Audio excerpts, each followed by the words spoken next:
to order the City Council meeting for Monday, February 4th, 2019. We'll start by rising to say the Pledge of Allegiance, led by Councilor Hal Colston. I pledge allegiance to the flag of the United States of America and to the republic for which it stands, one nation, under God, indivisible, with liberty and justice for all. Thank you. So first we have agenda review. I don't believe there are any changes to tonight's agenda.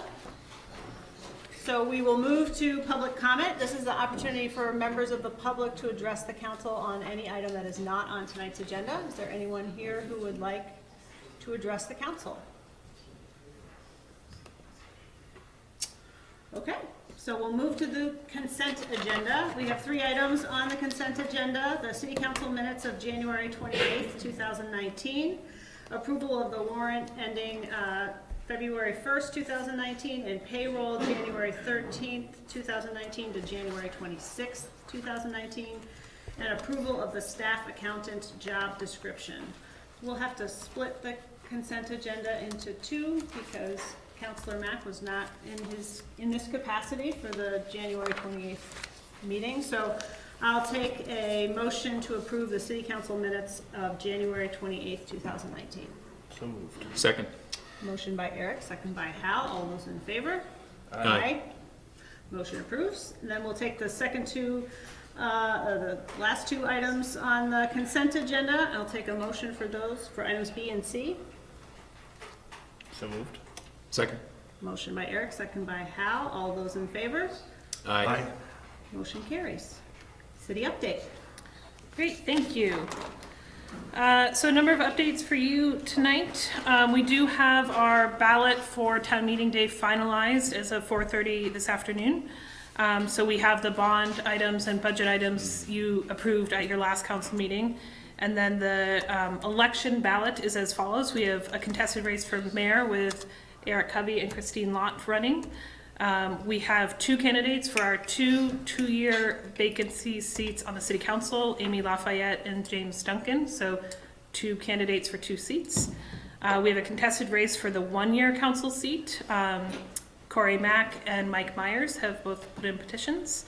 And then we have 1 candidate each for the 2 different school trustees positions, Mac McNeil for the 2-year position and Margaret Bass for the 3-year position. So that will be our final ballot, and we will be getting that sample ballot up on the website for the public to see and understand before town meeting day. We've had, as the public probably knows and you all know, quite 2 weeks of fire activity in the city. We've had 17 calls that the fire department has responded to, with 3 official structure fires, which is very unusual for us. I think you've read about most of them. But we just wanted to take a minute to have the fire department remind the council and the public that carbon monoxide and fire detectors really do save lives. In 2 of these 3 cases, they really limited the potential scope of the incident. So if the public has any questions about their in-building coverage, please feel free to reach out to Chief Audie, to the City Hall, and we'd be happy to come and answer questions. I do also want to thank Chief Audie and Battalion Chief Spittle and all of the FD staff who have been so responsive, as well as our mutual aid partners who have been on site a number of times in the last 2 weeks, and specifically those were St. Mike's Fire and Rescue, Colchester Center Fire, Mallett's Bay Fire, Vermont Air National Guard Fire Department, City of Burlington's Fire Department, and Essex Junction. They've all spent time in our city in the last 2 weeks. As probably most people know as well, the school is undertaking quite an extensive water main replacement project, and as a result has had to close school for a number of days. They are hopeful to reopen on Wednesday. In partnership with them, Community Services is doing meals at the library tomorrow for students who are looking for that, also being done at the school, but take your pick. Those 2 services are available. And Public Works and Fire have also been partnering with ASE, the contractor, as well as the school personnel on keeping the building safe while it's not sprinklered and watered. And then Public Works will work once the final pipe installation is completed, they'll repressurize the system and do the water testing as well. A few quick staffing updates. Mark Sterling, who is one of our Public Works employees, passed his CDL license test last week. That's the commercial driver's license test, and allows our employees and others to drive bigger vehicles. So that's a huge accomplishment, and we're really proud of him. He put a lot of work into it. It also means we have another big plow driver on the street during snowstorms, which is great for all of us. And then Claudia Brown started today as the Recreation Assistant in Community Services. She comes to us with a Master's of Science in Environmental Science and Public Policy. She's worked for the American Forest Foundation and the National Park Service, and brings just a wealth of expertise, and hopefully will be here at your next meeting to meet you all. And then one final reminder, next week on February 14th, there will be a joint meeting of the Public Works Commission and the Planning Commission to kick off the East Allen Street scoping study work that's being done in conjunction with Chittenden County Regional Planning Commission. So if people are interested in providing their feedback, it's at 6 o'clock, 6:30? 6:30 here next Thursday, February 14th. That's all I have. Thank you. Okay, next up is council reports. Hal, why don't we start with you? No report. Okay. Only after this past November election, I know a number of individuals in the Burlington area that are involved in election administration there had reached out to the Secretary of State's office to initiate some conversations around translation at the polls. So it's my hope to talk with Jesse and the folks here to see if we can proactively be a part of those conversations as the Secretary of State's office pulls them together. Great. Working to finalize our budget presentation. Jesse's pulled a lot of information together for me. So our first presentation is at the Senior Center next on February 11th. Is it Monday or Tuesday? Monday. Remind me what time that is? Well, so we think it's at noon, but Okay. more to come on that. We will be doing a big publicity push about all the opportunities to hear about the budget. Stay tuned as to the specific time at the Senior Center next Monday, but Monday evening we'll also be at CCTV recording our sort of annual budget clip there. So encourage folks who haven't necessarily followed the budget presentations or conversations over the last month and a half to tune in to either CCTV or join us at one of the other events that will be posted on the city's website and social media pages. So it's a complicated budget. There's a lot of moving pieces, and so we really want to encourage folks to get access all the information you can so that you make an informed decision on town meeting day. And I would like to welcome our new counselor, our interim counselor, Corey Mack. I'm not sure if you have any updates that you'd like to share with the group at this time. No, it's just the first meeting? week here. Yeah, first meeting, getting my feet under me, got my email all set up. I'm honored to be here representing the city, so Great. Thank you for being looking here. forward to the next couple of meetings. Okay, so I think we can move on to the regular agenda items. The first item is a discussion or approval of the Vermont Performing Arts League letter of intent for the O'Brien Community Center lease. I'm going to invite Ray up.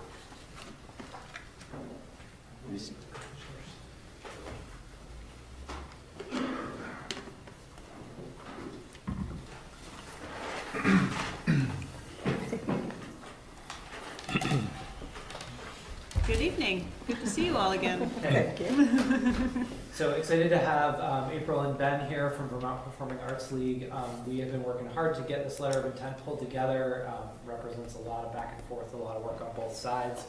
So wanted to bring it forth to you all tonight for discussion and listed it as discussion approval just because I wasn't sure how you'd want to proceed. Also did mention on there the opportunity to go to executive session if desired because it is a discussion around a contract negotiation. So put that in there as well. But I was hoping to give Ben and April a little time here to discuss sort of some of their intentions and hopes around the use of the space, and then we can dive a little bit further into the details of the proposal here. But I think it's important to kind of hear what they're envisioning and how that jives with some of the conversations we've had in the past about the use of the space and how that is available for the public. So Great. Can I just ask, Ray, for folks who are watching from home, can you just describe the spaces that we're Sure. talking about Yeah. so people can sort of visualize as they're hearing? Yep, so the spaces we're talking about are the community room, so that's the big room right up at the front of the building when you walk in. The two bays of the former teen center, so as you head down the hall of the community center, they're the two farthest bays in the back left. And the small meeting room, which is straight ahead as you walk down the hall, and then the gymnasium, which had been part of the YMCA, but was not included in the UVM medical footprint for the lease that they signed. Great. So that's also out And at this the is back of the space building. that we've had sort of, maybe was going to be a child care center. That Correct. didn't work out. So we've had a Correct. few iterations of Yep, possibilities. possibles, but really excited to hear from April and Ben about your vision for the space. Great. Okay, first of all, we're very happy to finally be here in this position to speak with you. Little background on us. We have pretty much been at every aspect of space usage, from being renters, being guests,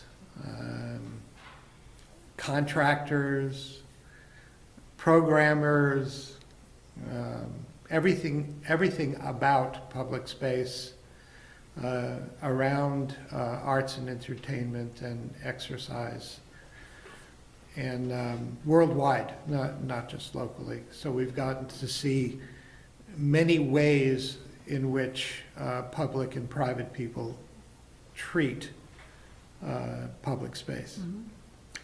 And our approach is a combination of all of those things. That is to say, we're not naive about any of them.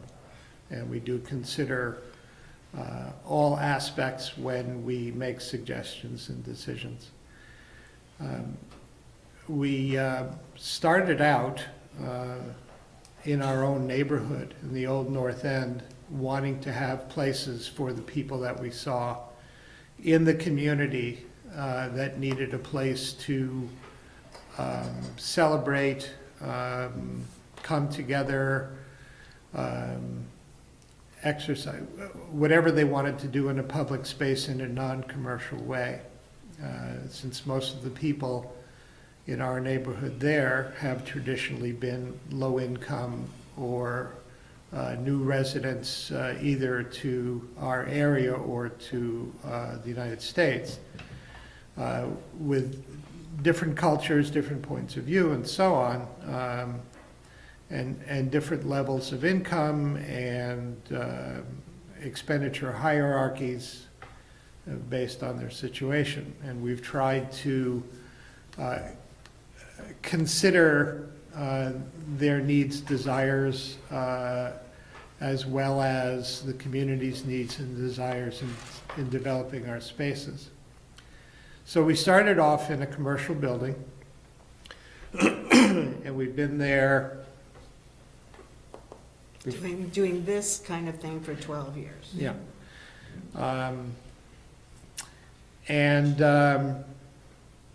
We've run out of space and currently run out of time in the building since it's being gentrified.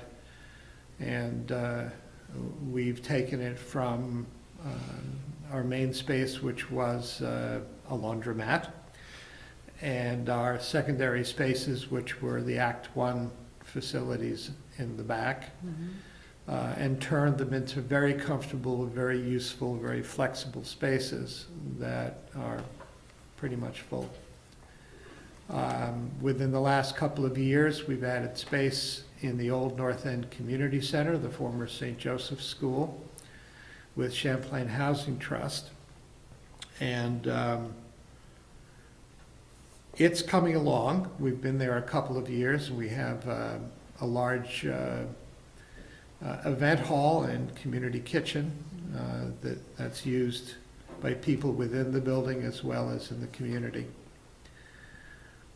And then we heard about Winooski, my town. I also work with A2V2, but And it sounded like our cup of tea, something that we're very familiar with in terms of raw space, community need, and we were just talking about this before, our unique ability to pull things together like this. It's kind of like, you know, being a dog catcher. Nobody wants to do that, but if you're good at it, there's a place for you. So we kind of, it's not exactly, not exactly. but just the whole idea of, it's something that not everybody wants to or can do. And over the number of years, we've kind of gotten good at it. And by considering everybody's needs and point of view. So when we looked at this space and started talking with Ray, it became pretty clear that this is something we could pull together here as well. Yeah, I feel that the building was kind of designed and created to do just the things that we do, and the parallels, of course, between our neighborhood in Burlington and Winooski are quite dramatic. You know, it's just so similar, and a lot of people actually come from Winooski and use our spaces because they don't have a place that they can go to here in Winooski. One of the big things that we need to make clear about what we do when we offer a space to the public is we're not just offering them a room, but we're offering them a fully equipped and atmospheric place where they can do the thing that is important to them. So we bring in sound equipment that is not, you know, blasting. It's subtle, but everyone can hear. And they do like it to be loud. But, you know, we don't want that loud to be painful or disruptive to the community. We also support them in a lot of ways. So when people come here from other countries, they don't necessarily understand how we use public space. The whole idea of finding a room in a certain way and putting it back that way when you leave. So it's like an educational process of finding out what these people that are our clients need to know to make their experience be the best it can be. And we learn from them what they need, and they learn from us what we think will help them be happy in the space. And having been in the Burlington space, in the North Winooski Avenue space for 12 years, I can tell you we just started it. Basically, we were just open to whatever we had to learn from the people so that we could hear them and then design what we were doing and adjust what we were doing to suit what they need. And of course, it's not just all new Americans that come to us, it's obviously everyone in our neighborhood and then beyond who don't want that hotel environment and can't pay for it, or both, you know. And so even after 12 years, people still come in the door, they rent it without even seeing it, and then they come in, they go, oh, this is so nice, you know, this is just, I feel so good here and so comfortable here. So that's really a great feeling that we have kind of gone along and made the adjustments and kept our ears open to what they needed. I'll just tell one little anecdote. This is the thing that was my pet thing. People would come and say they wanted to have their parties go until like wee hours of the morning, and I said, well, as far as I'm concerned, the bad stuff always happens after 2 a.m. So I just want to say, just figure out how to stop your party at 2 a.m. And they looked at me like I was insane, because they can't stop their parties at 2 a.m. because their parties just start going at about 1. And that's the good part for them, you know. Right.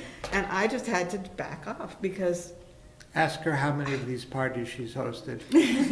oh God, very Zero. few. No, in the beginning I was forced to, but I mean, just, and the other aspect of it is that when kind of a long-term Vermont resident comes in and says the question, how late can we stay? And I just started laughing. I was like, well, did you want to stay past 2? Because I usually don't like people to stay past 2. Or they go, oh no, I meant like, could I stay to 11? Right. So Right. so we've got it all. We've got it all.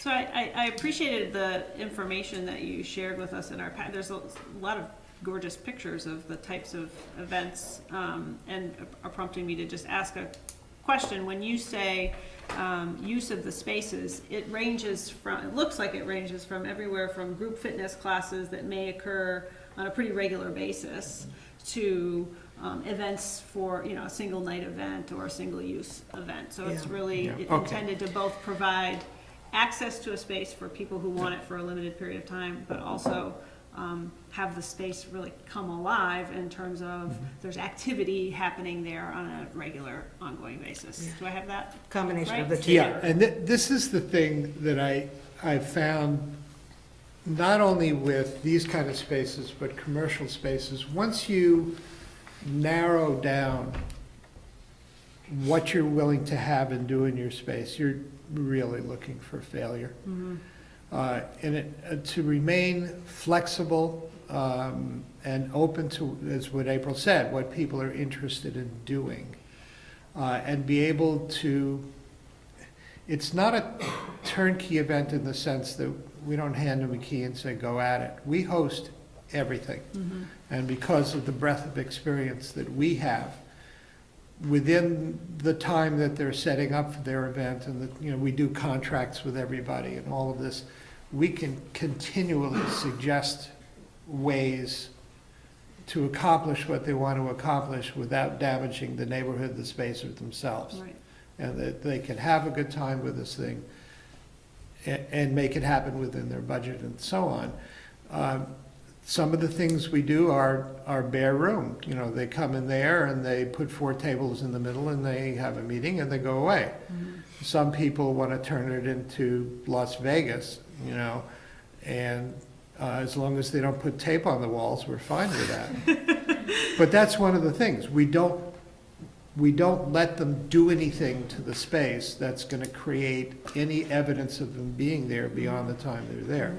We develop techniques. I used to work as an artist in residence in the schools, and we would go ahead and create public display for 2 or 3 weeks of 6,000 international artifacts without a single hole in the wall. And so we've learned how to create atmosphere without damaging a space. And most people, why should they know that? Right.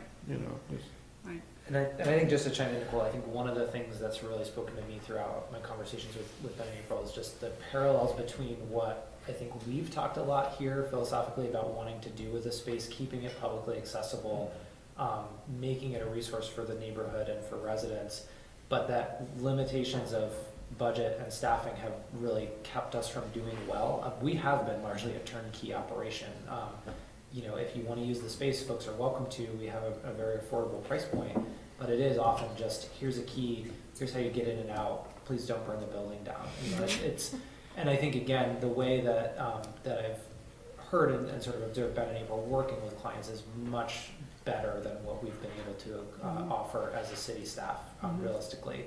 So I think the combination of that improved service, the ability to stay in the lane that building was really created to kind of run in, and to really increase the vibrancy of the building is super exciting for us. I really do think it checks a lot of the boxes that we've been trying to check with that building for a long time.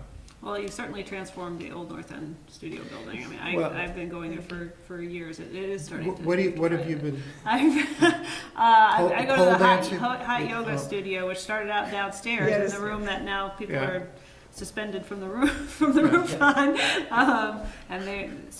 But every Sunday morning that space is filled with two Everything. different types of folks coming to worship and fitness classes, and now there's a bakery. I mean, so there's certainly a lot happening in a space that I think reflects the breadth of that community.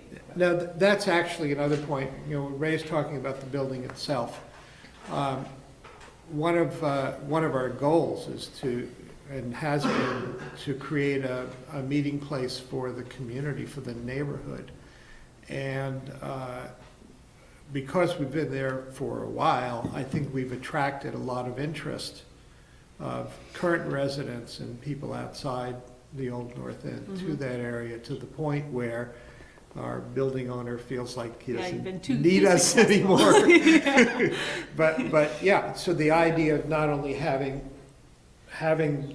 the O'Brien Center function in and of itself, but to have it be more of a gathering place, beyond just having a bunch of events there, but having meaningful events for the whole town. And the other side of that is we're more providers of space rather than producers. Mhm. So it's not like we're looking to run everything. We just want to provide a place where people can run things effectively. Right. Because we really have learned the lesson that you can't take on all the roles of, from the place through the final performance. One group or one individual can't know enough to do all that. And so because there's this kind of vacuum in the whole area of putting on events that are not, commercial, since there aren't very many people doing that, we're creating that space. We're concentrating on that and hoping other people will come to us and have all their excitement about what they want to do kind of all come together and bring this big pool of excitement into that one place. And that's basically how it's worked at North End Studios. Great. So we hope we can do it here. Great, so maybe you have something else to No, I add, was Ray, gonna and say then if, we'll see if any is other there counselors. Any questions on the use, and then kind of jump in maybe to the details of the document in front of you all. Right, so anybody have any questions about the use of the space before we get into the lease agreement? I just have a question about promoting. How would you go about promoting the space? Okay. We have a lot of free social network connections.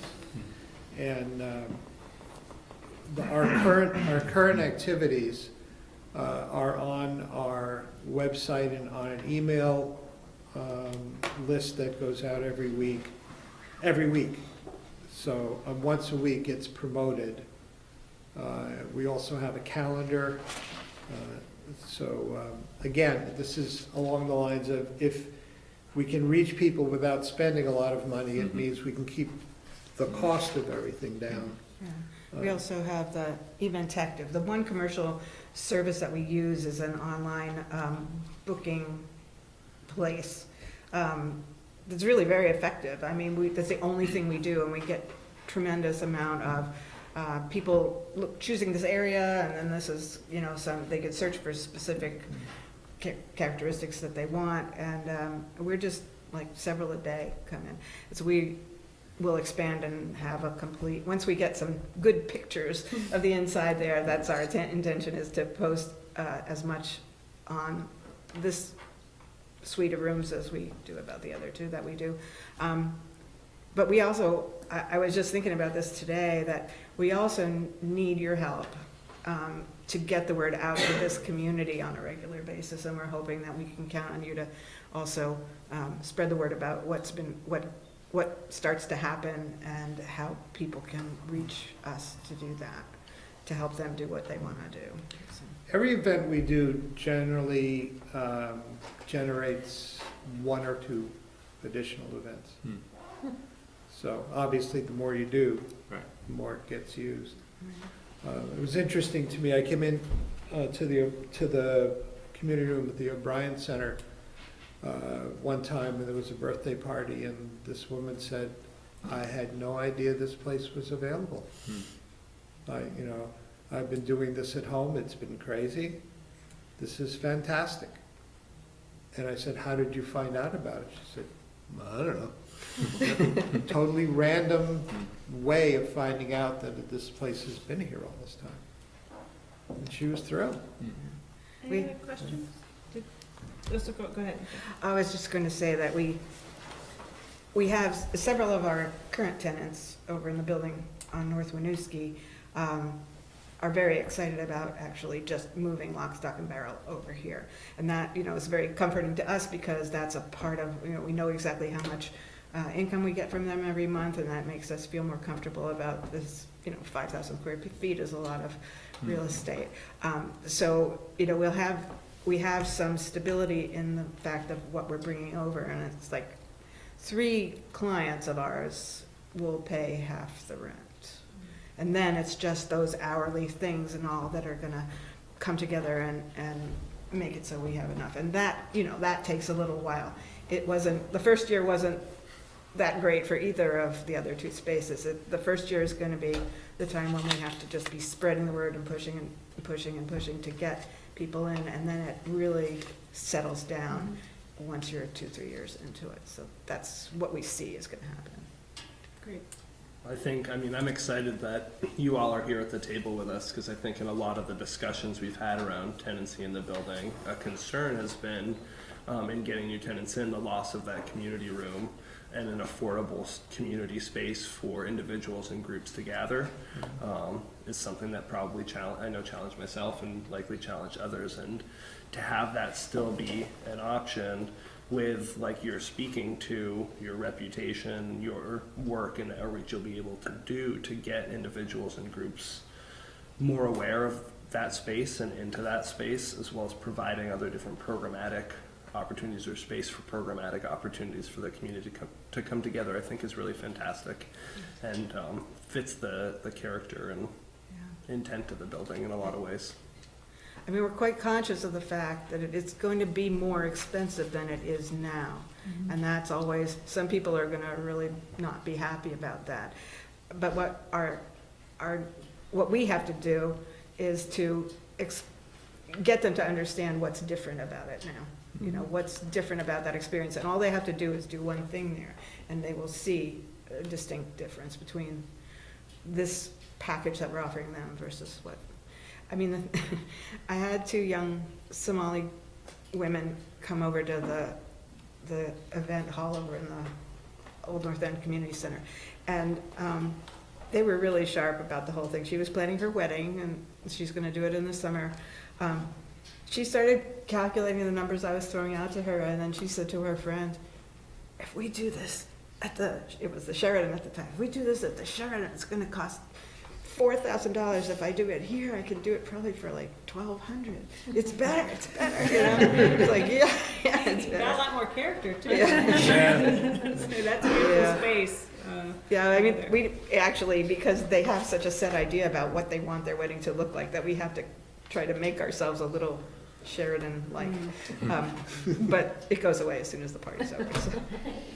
I have some questions about the lease. The one thing I wanted to suggest to you, for the, some of you have seen one or more of our spaces, is we can actually set a time. I'd be very happy to walk you through the whole thing, and any of the individual kind of questions you might have about how we do this or that. It's easy to just show you. So, we can set a time and you can come over. Thanks. Thank you for that. Before we Sure. go into, so we were talking a little bit about the operating characteristics. You said that sometimes you can go like to 2 a.m. and longer. Is that 4 so a.m. basically, so 4 a.m. If somebody wanted to, they could do an overnight, like a sleepover party or something like that. Is that something you would do? Yeah, Or, we Not could. a sleepover. yeah, okay. I mean, they don't show up till 11, so for Yeah, them, yeah. it's like the day, but. They don't sleep. They Yeah, they don't sleep. I didn't think Yeah. that there's sleeping. I mean, there are, Yeah. yeah, but they are, there is someone of our organization there with them. So there would be someone The there. whole- There are parameters to all of this. Okay. It's, they don't bother anybody. Okay. Yeah. Is there sometimes like alcohol sales and that kind of thing that go inside? Well, that's something That's that, another issue. Yeah. yeah, and we have yeah. to figure out what would fit appropriately. It's what makes sense. Yeah. I mean, Burlington's alcohol rules are very Strict. strict. It's like the whole maze that you have to kind of get through in order to understand it. And we uphold them. Mhm. Yeah, they don't mess with us. So we, But you'd have requirements like, security or, depending on what the Yeah. proposed use is. right, well, we just need to hear from you guys about what are the possibilities. Because, for the people to have these parties without alcohol, that's gonna be a deterrent if they don't have the possibility at all. And because we're monitoring everything, we've never really had that. Mhm. And live music, I would imagine, would be something that happens pretty regularly. Oh, Okay. yeah. Really? But we do have all that equipment that we would be bringing in. Mhm. And should share too, Corey, you may have followed this in the ordinance process. I don't know how closely you were following the ordinance process at the time, but there was a change to the ordinance made when we rewrote it to allow for alcohol use on city property, which hadn't been allowed at all prior to that rewrite. And so we had chatted a little bit at a recent conversation just about some of those restrictions and how to continue to offer the same type of service that they do in Burlington, but within the parameters of our city ordinances here. So I think there's a pretty clean path forward to do that. And again, I think they've navigated the Burlington path for that. So I feel like our route here will be, at the very least, as complicated, but hopefully less. Well, I'm sure we can work throughout all those details. It's just, Yep. understanding what we're Good talking question. about. So thank you. Good. I'm just wondering, kind of a two-part question. The first is, you have a rough ballpark on what that cost to the city would be for what's in the lease for our fit-up costs? Yeah. And then the second part is, for all fit-up costs, either us or the tenant, what are, for the folks at home and for us, the major alterations that may occur that change the substance of the rooms in the space? I can speak quickly to the cost piece. So we've done some estimating of, in particular, some of the electrical fit-ups. So we've talked about adjusting lighting, updating some of the outlets with breakers that are in compliance because of fire code issues, and moving a few lights around. So that electrical cost and then the cost to refinish the gym floor altogether, we're estimating at the top end will be about $21,000. As I mentioned, I think in my cover sheet to you all, we expect we can cover most of that, if not all of that, out of operating money for the building, which we've budgeted to spend down in this year. So that's not new money to any of the budget projections that you've seen or to the budget that we've passed. We've been, over the last few years, really being very discerning about what we've spent on building maintenance, and I think unfortunately that's starting to show, and some of these upgrades are a result of us not getting ahead of that.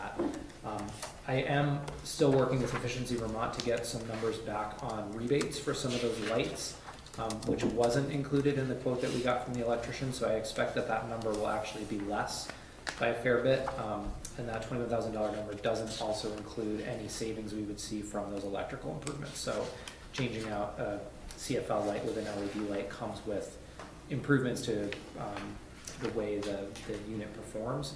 Over time, that's a savings as well. So we're working with them to get those numbers crunched. But that's the high watermark of what we would expect.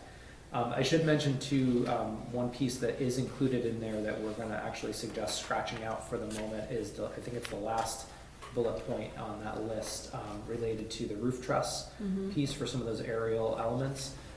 We've done the assessment with our team here and feel that the trusses can take the loads needed, but we're going to pull that out because we don't have a strong cost estimate right now for what that cost was going to be to sort of get the pieces spanning the trusses, and we're going to take that off of this list and deal with that separate and ideally let the tenants manage that cost. But we think it's going to be a pretty reasonable number. But because we didn't have a strong number, we didn't want to have that be a snag tonight. Great. So,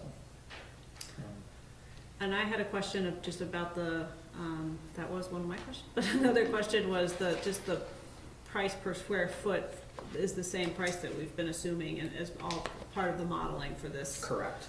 That $14 property. number is what we've been updating leases with throughout this year. And the lease agreement is for a 5-year term initial. Yep. And there's a 2-year, that 2-year sort of check-in point included in here. I think again, as April mentioned, needing a year to figure out how things are going, is this working? There is a desire to have that sort of option at that point.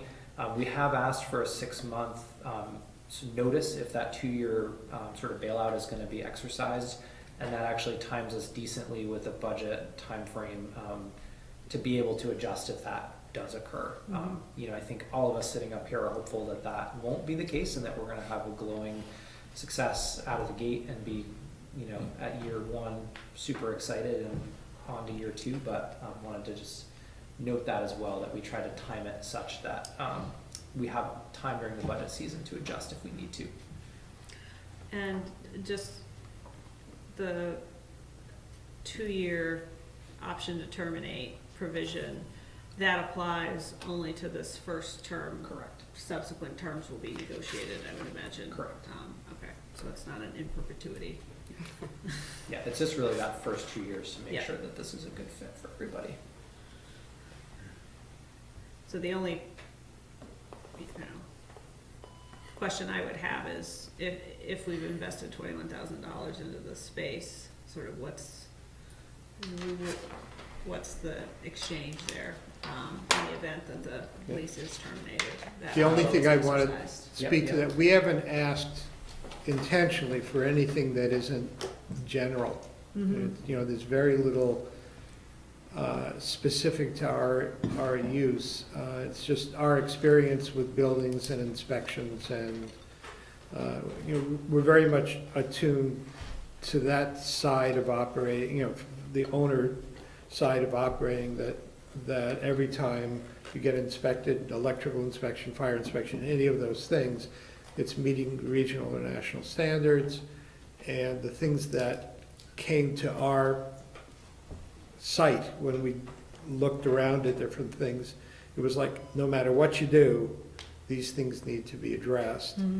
And no matter what you do, this can't look like it used to be a shopping center kind of thing, so that anybody going into a space, it needs a fresh coat of paint, it needs to have the electrical upgraded to meet standards. And we knew about the rebates because we've done that.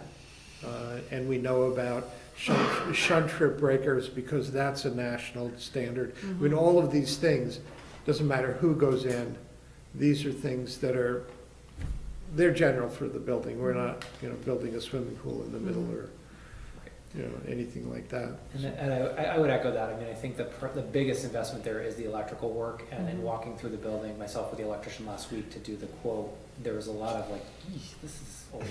So I don't think any of these upgrades are necessarily things we shouldn't do anyway. Right.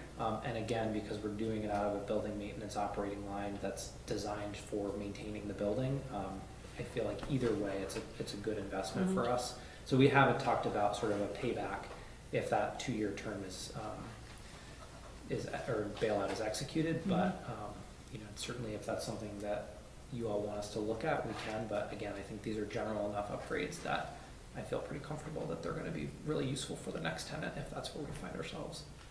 That's a useful response, thank you. Any other questions? Are there any current tenants that we would be like kind of kicking out? I'm not sure if there's anybody, current users of the kitchen or something that would now have to like either, okay. No, none of the spaces in question here have tenants in them at the moment, and we don't anticipate the uses here are going to be impactful in such a way that current tenants would be sort of chased out in any way. So,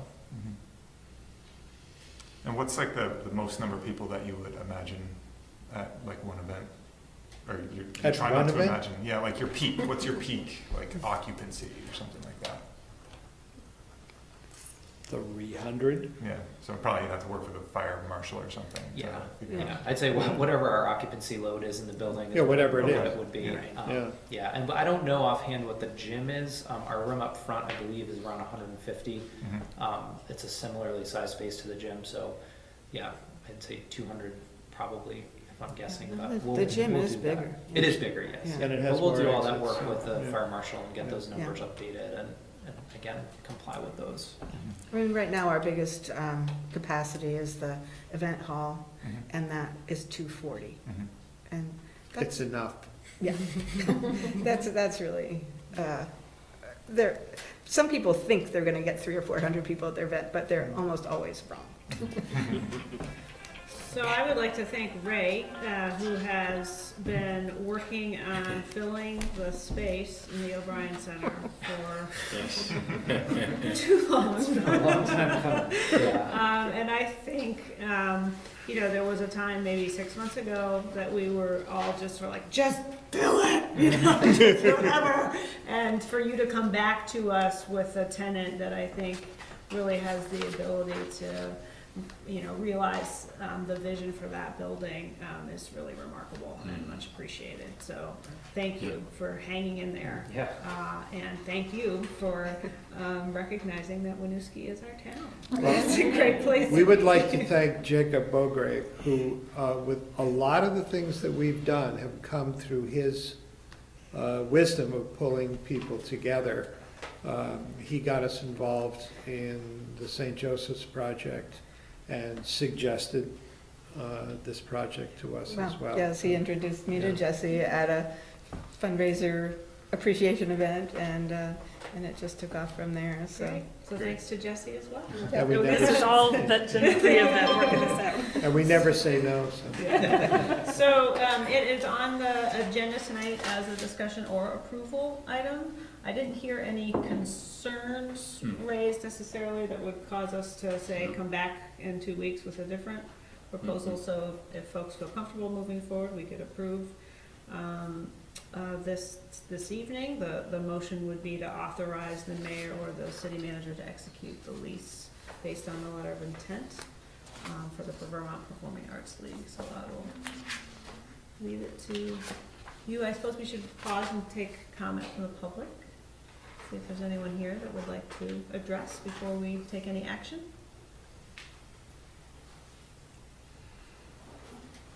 Okay. Anything else from the? I'm assuming there's nothing from staff, just to dot our i's and cross our t's. Potential executive session was on the radar, but there's nothing on your end. Do you think we would need to go to No, executive? no, I just wanted to give you all the option in case there was We were anything gonna there. get into negotiation. Yeah, yeah, but no, nothing concerning on our end. Great. Okay. I move that we do all the things you said. Whatever they were. Be careful. There's a motion by Eric to authorize the city manager, let's say, to execute the lease based on the letter of intent. Second? Okay, so I have a motion by Eric, a second by Corey. All those in favor, say aye. Aye. The motion passes. Oh my Thank God. you very much. Welcome to Winooski. Thank you so much. Okay. Thank you for jumping in. The next item on the agenda is the proposed Abnaki Garage and Hotel design approval. This is up as a discussion or approval item, so keep It's gonna that in take us mind. maybe 2 minutes to set Yeah. up, if you don't mind.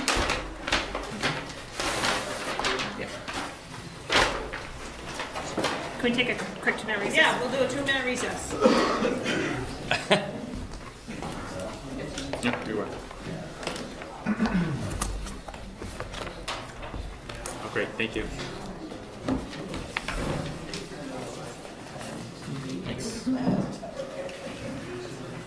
Thank you. Yes. All the work here in the microphone is just roughly. Yeah, exactly.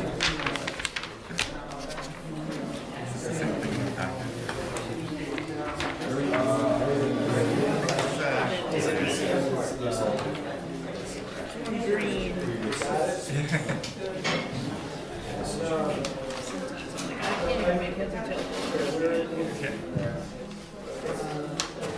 Okay, part of it is.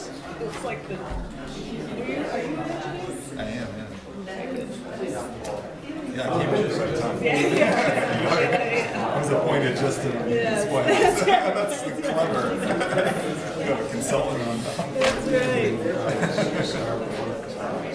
And I think what really matters from our point of view is this. Yeah. The facade. But this, yeah, this, you know, what's it going to do to the streets? Yeah, it's interesting. I mean, it's definitely better. It's still hard.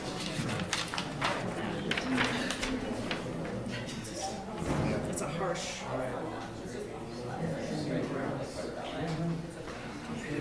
So, I was just looking at the ordinance, where the language is written in the downtown core. Yeah, it's like, just like this one. Talks about submitting the design detail.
you for your patience. Sure thing. So just by way of introduction, in fact, of the next two agenda items, both related to the permitting of Lot 7D, which is, for those of you at home, the lot between CCV and the Redstone buildings along Abenaki Way. We want to kind of step back and acknowledge that this has been the product of many, many months of work of the entire development team. So I want to take a minute to introduce that team. And then I'll ask Eric, our zoning administrator, to give you an overview, not of this project, but of your role as the reviewers of projects in the TIF district. And then we'll walk through this project specifically, and then take any comment from the public as well. So to start, I'd just like to have the development team introduce themselves. So, starting with Greg. Well, I'll start. I'm Greg Rabideau from Rabideau Architects, and I've been building designer. Good evening, I'm Pete Kelly with DEW Construction. I'm Stacey. I'm Stephanie Gately with White and Burke Real Estate Investment Advisors, financial consultant for the city. Dave Marshall from Civil Engineering Associates. So I'm going to pass it over to Eric to give an overview of your role in this permitting process. Yes, thank you. So as Jesse mentioned, this project is in the TIF district, which is in our downtown core zoning district. The downtown core zoning is unique in the fact that council is responsible for approval of any projects that are proposed in that area. The whole downtown core zoning is regulated by an existing Act 250 permit that was issued when the redevelopment proposal was put in place. So there's a master plan for all of the lots and all the projects that go into the downtown core. Along with that Act 250 permit were some general design guidelines to assist council on how this process should be reviewed and permitted, but they are not very detailed, so that there's a lot of design flexibility for council to move forward. So really, as you look at this project and discuss this project, you really do have a lot of control in how the design ultimately ends up for the community, so that you are responsible for that permitting step. Unlike other zoning districts where we have either the Development Review Board or the Planning Commission or Project Review Committee do the design, council is responsible for all of the design review. Specifically related to that, from a zoning perspective, as the zoning administrator, there's limited aspects that I look at as well. So specifically building height, some of the dimensional standards of the building, the uses that are incorporated into the specific district, parking requirements, and then any signage. There's some general guidelines again for signage, but ultimately the goal of the downtown core district is to create kind of that pedestrian-oriented feel, and really to focus on the feeling, I'll say, of downtown, rather than a specifically prescribed use and material concept. So that's kind of the process for what your role is here. I think in the past, when projects have been proposed in downtown, some of the other committees have provided input, but that's totally at the discretion of council moving forward. And just a few other words about table setting. I think it's important to remember that zoning was historically put into place in the downtown core very intentionally to give the council, as part of this master redevelopment plan for the TIF district, that ultimate authority to have the redevelopment be able to happen quickly, be able to happen nimbly, and be able to happen within the community's vision. And so your role in that is really the articulation of that community vision as it impacts the design. Before we get into the specifics of this project, do you have questions about that role? Just what role has the Planning Commission and/or Development Review Board played to date in the process? I know when we originally looked at the first hotel design, different location, different look to the building, DRB and the Planning Commission, I believe, sort of sat with us and gave some feedback. Have they looked at, sort of, can you talk about how they fit into the? Sure. So they've been, we've had some loose discussions with both the Planning Commission and the Development Review Board about this project as it's been moving forward. Typically, I've provided them information under the city updates on their agendas. I've also forwarded I believe the previous version and this latest version of the modeling to both of those groups and invited them tonight to provide any input if they wanted to directly to council. The chair of the DRB, Mr. Johnson, is in the audience, and one of the Planning Commission members, Amy Houghton, is in the audience as well. So they are both here. But we have had some discussions, Right. but we haven't gotten into a lot of details specifically about the project as it's been proposed. And those groups don't have any formal role in terms of providing input to the council other than being here tonight? Correct. And offering their input that way? Yeah, unless council specifically invites that interaction, that dialogue between the groups, there's no formal role identified in our process for it. Okay, thank you for clarifying. Certainly welcome input later on in the process, or tonight. So as we transition from process into this specific project, a couple of things that I want to make sure we keep in mind. One is that, in a small team like this, there is some awkwardness here in that Eric is sitting next to me as the zoning administrator and is really the overseer under state statute of implementing zoning in our city. He is therefore considered the regulator and is not necessarily part of the development team. Myself, John, Rauscher, and others from our team have really played that development partner role. So Eric has the freedom and the regulatory authority to say things that are potentially different. So I also want to put this project in the context of some of the last years of history in the TIF district. So as you know, we're about 3/4 of the way through our TIF district. It's performing very well. We have plans to retire the debt by 2024. Having said that, a hotel envisioned in the downtown was always part of the master plan, the master revitalization plan. As you may know, 2 years ago, we did permit a garage at lot 9, which is the lot at the bottom of the Rotary in Winooski. A hotel, not a garage. Sorry, a hotel, yes, very early. Thank you.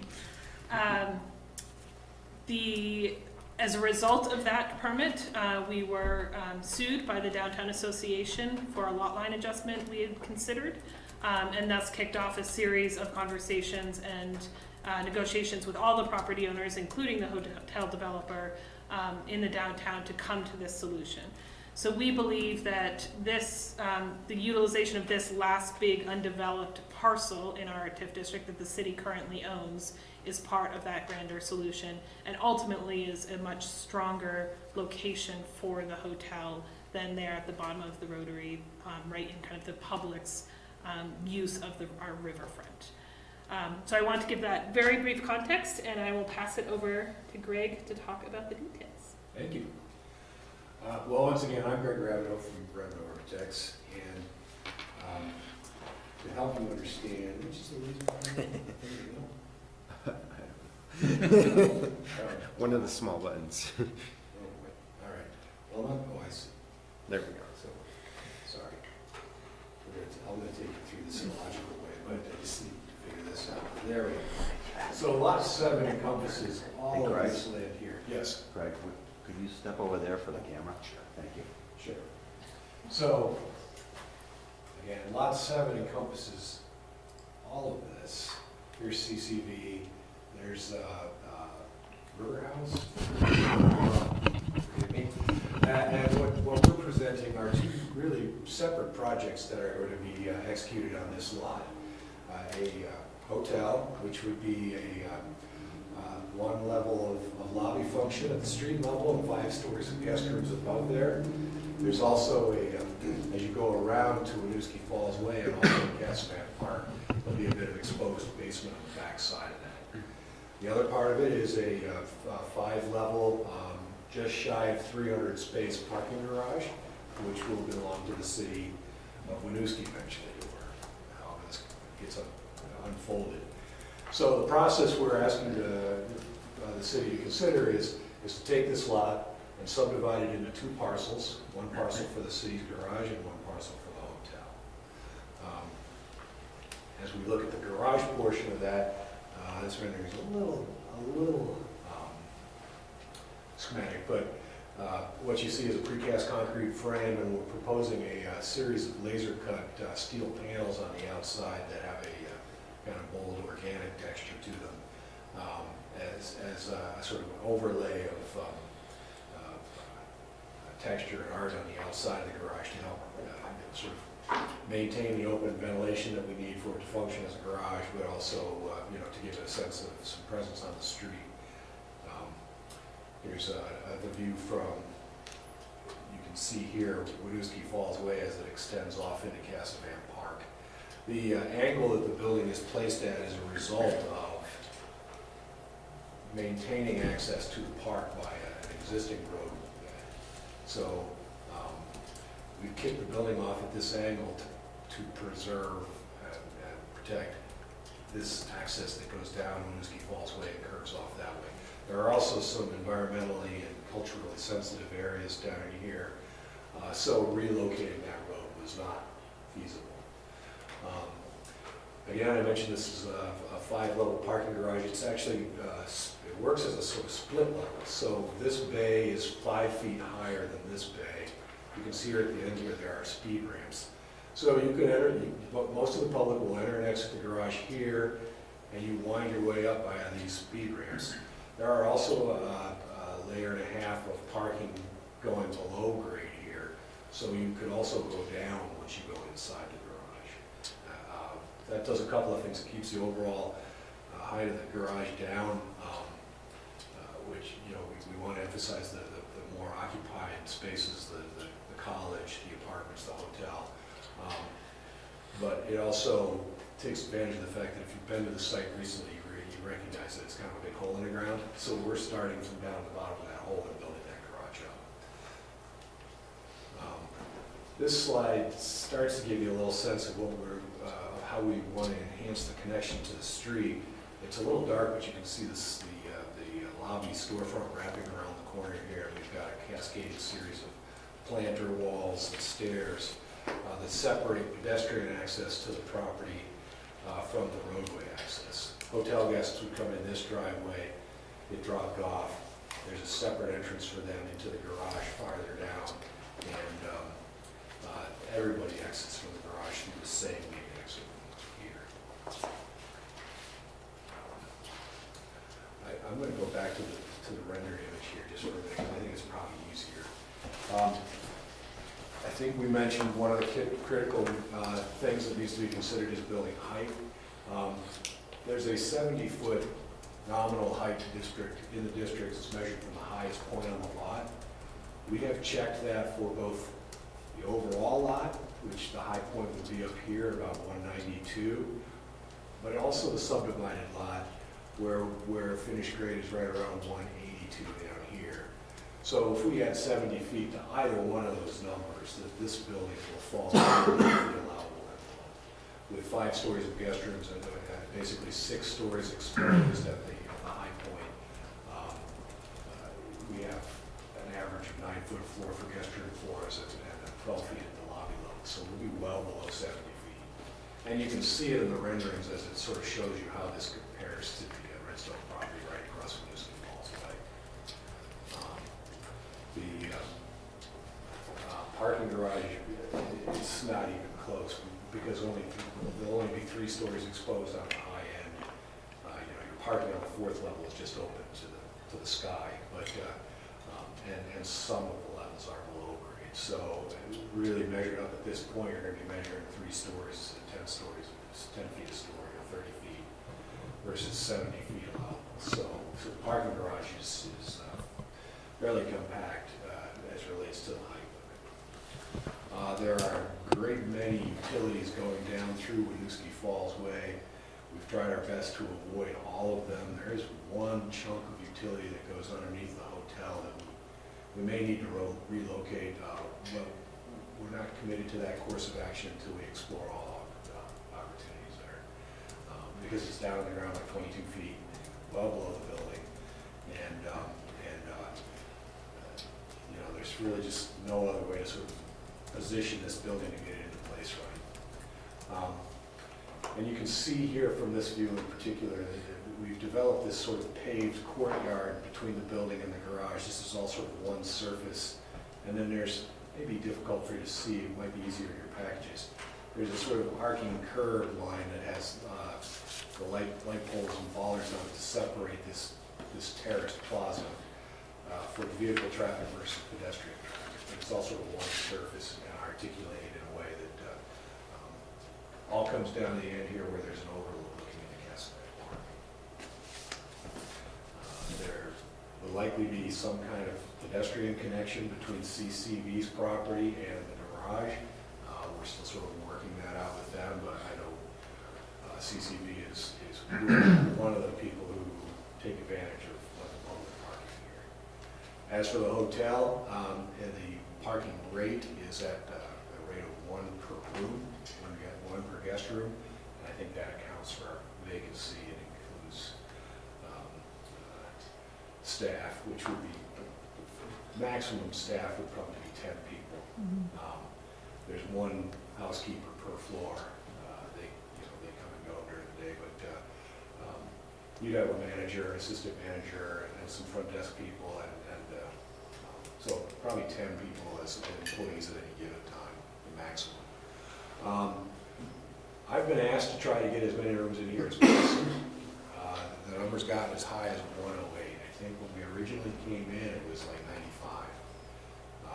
Right now, as it's presented, though, it's presented with up to 108 hotel rooms in there. It is a branded property. The franchise agreement has been entered into with the Hilton Corporation for a brand they call True, which is a new product for them, and it's a sort of more youth-oriented, fun kind of thing, which we think is a great fit for downtown Winooski, given the fact that we're surrounded by colleges.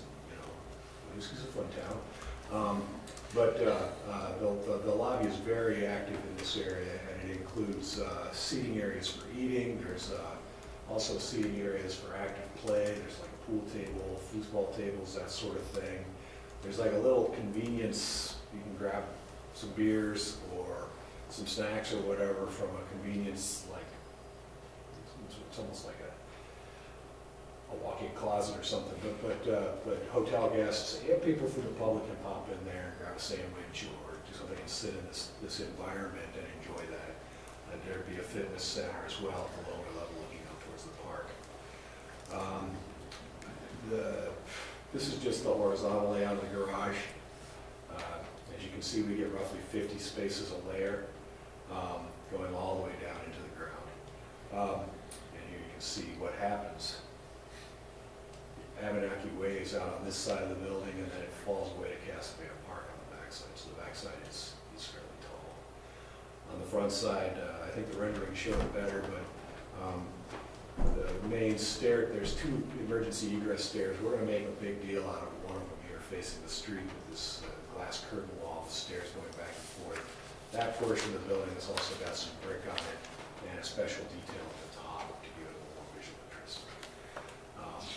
The pattern of street trees you see here was established a long time ago. Some of those may get relocated depending on utilities and other things as we move forward, but the idea was to try to maintain the city's got a well thought out, coordinated street development plan in the downtown district, and we're planning on building on that.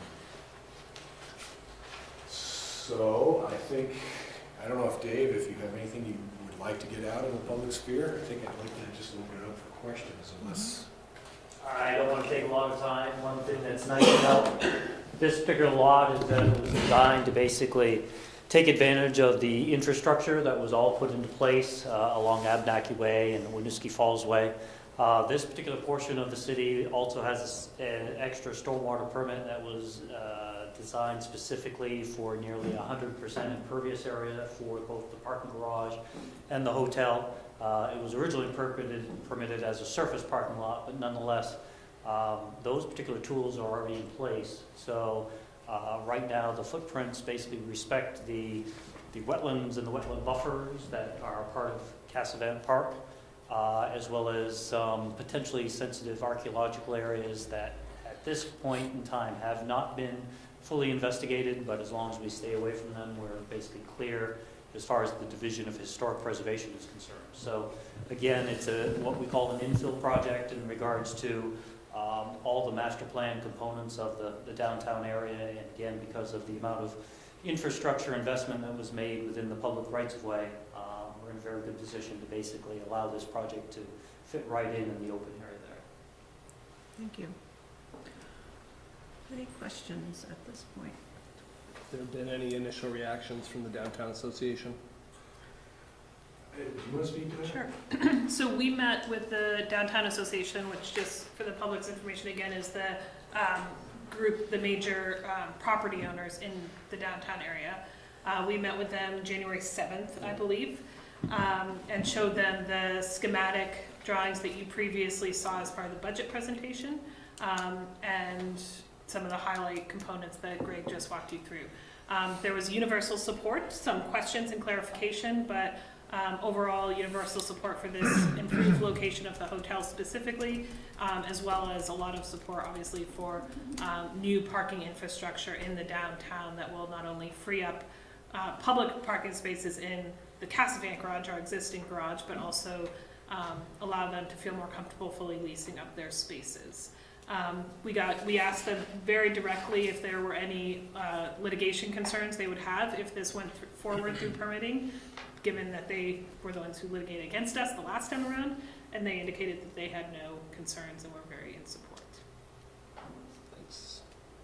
Other questions for Greg? Or? Any concerns about what impact it might have on traffic patterns?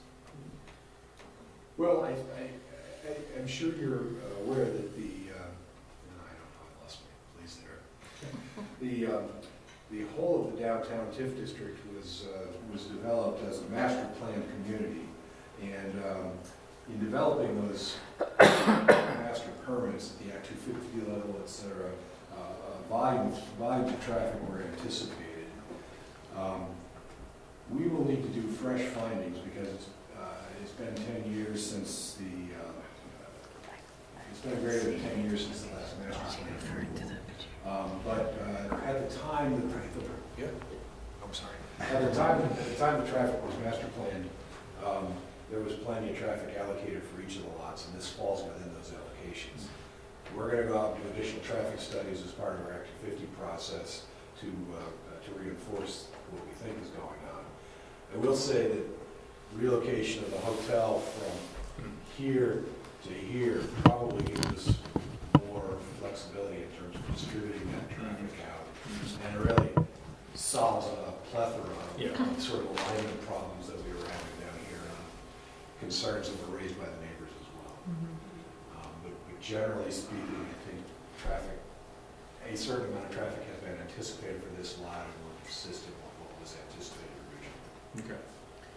If I can just add to that, not specifically about traffic, but, well, actually, can you stay on that drawing for a minute? Sure. So one of the goals we heard very strongly from the community and the council historically was maintaining the access to Cassavant.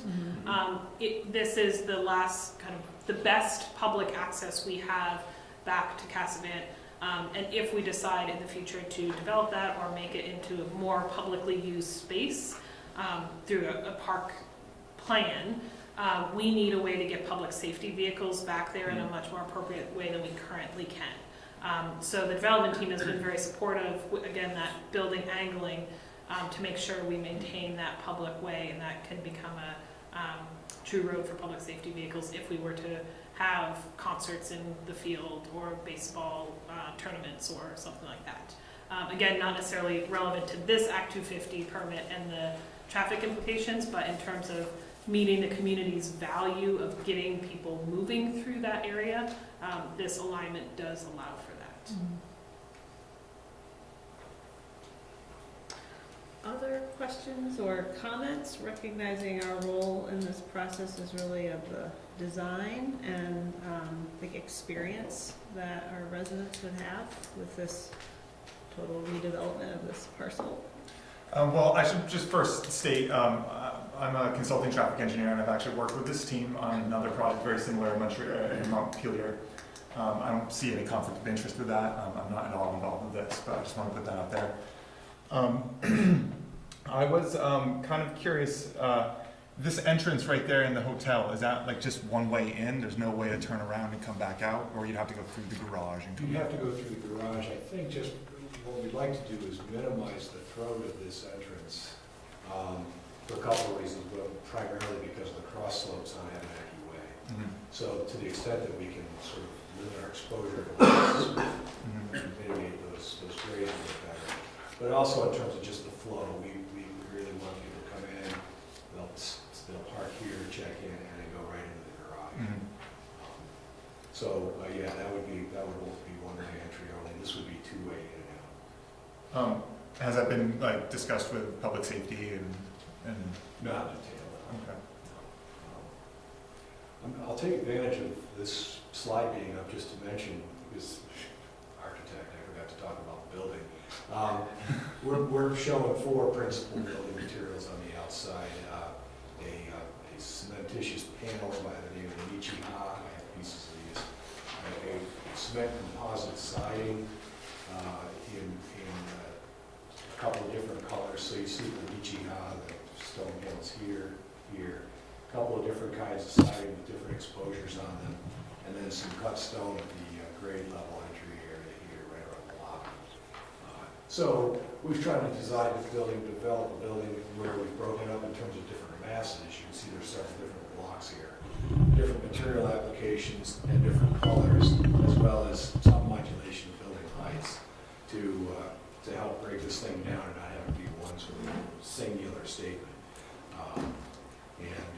You know, unlike previous versions of this, when we were closer to the mill and we were sort of, we weren't entirely sure what our franchise was at that point either, but in this new location, we've decided to go with a more modern exterior because I think the sense we were getting from people as we talked to the community is that's the direction they wanted us to head for this project. It's certainly consistent with the expectations of Hilton, who will give us the latitude to do a completely custom exterior here, but who still have their interior program requirements have to be met. But generally speaking, all the stakeholders have kind of embraced this approach to developing the design. Do the materials sort of fit with the just color and look of some of the other developments on that block? Yeah, I think we've they had do. some You know, I mean, city lights and then the River House, River Run. River House, River Run are 2 really great refined pieces of modern architecture. City Lights is pretty exciting. It's got a lot going on. And there's some version of all of these materials being used in both of those projects. I have physical samples of some of this if you'd like to see it. And since this is kind of a design advisory kind of thing. Other questions? Yeah, I just have a process and timing question. So I saw, this is on as discussion approval, but is there space in the time frame if the body did decide to bring the development review board and the planning commission into a more active review process as we're considering? You said that was an option that we have on the table with our role. So, yes, it is always an option for the council to request input from other folks as part of their decision-making, absolutely. This is on as a discussion approval, so you can certainly request additional information. We can bring it back to you on the 19th. I think the challenge for the development team, which is solely a challenge for the development team and could be amended, is I think there's some interest on the part of the hotel developer and certainly the city too for solving the overall TIF challenges and what we've negotiated to get in the ground quickly. So certainly permitting through Act 250 is an involved process and we would like to move that along. And quite frankly, we have, about to have a brand new city council. So I think this council has seen and heard a lot of these discussions and we are interested in bringing that to you because you've been part of those discussions in the past, but it is always your prerogative to ask for additional input as well. Speaking for the applicant, I know we've been at it since 2015, so it doesn't seem like it's going too fast for us. We certainly have the opportunity to hear from folks tonight, which we'll do once we get all the counselors Just a quick question, is there a service entrance for like deliveries? I don't have a rendering of it, but it would be around back on the Winooski Falls Way level at the, Okay. there's a basement. Yep. Basement, or true basement level underneath this building. Our mechanical systems laundry and that stuff will be there, and there's at grade, we'll be able to get grade access at the far end of Winooski Falls Way, but sort of across from the access to the dumpster enclosure for Riverwood is. Just looking at the rendering, how does ADA compliance and accessibility work? Well, we have an accessible route into the stairs wouldn't be, well, I mean, they'd be designed to be compliant, but the pedestrians and people coming in this way, that would meet the grade requirements. So there is an accessible route from here to the door, and the same for the other doors on the back, the stair discharges.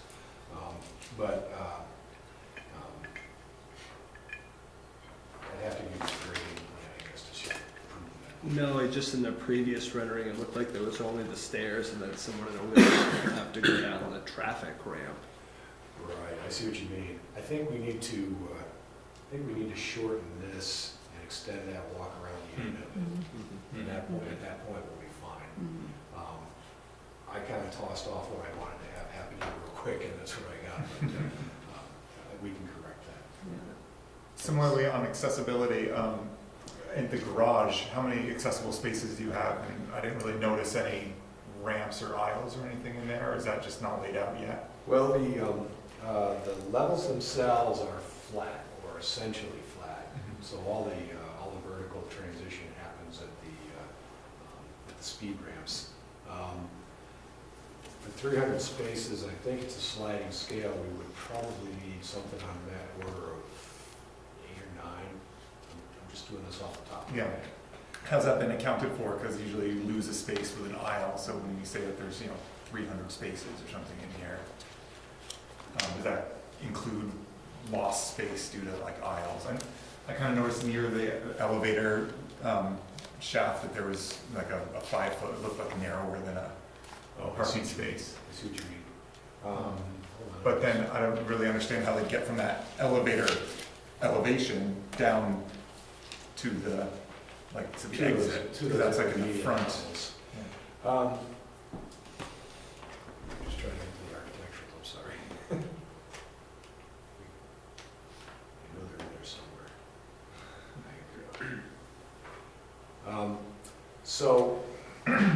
I don't think everything is fully labeled on this plan, but our thought process was that the accessible spaces would be here, where I've got 2 full-size spaces, and that is not a space. And that happens on every level, right adjacent to the elevator. So we're gonna guide people to park there and go straight in. And where's the street on this drawing? Like where's the hotel on the It street? would be here. Okay,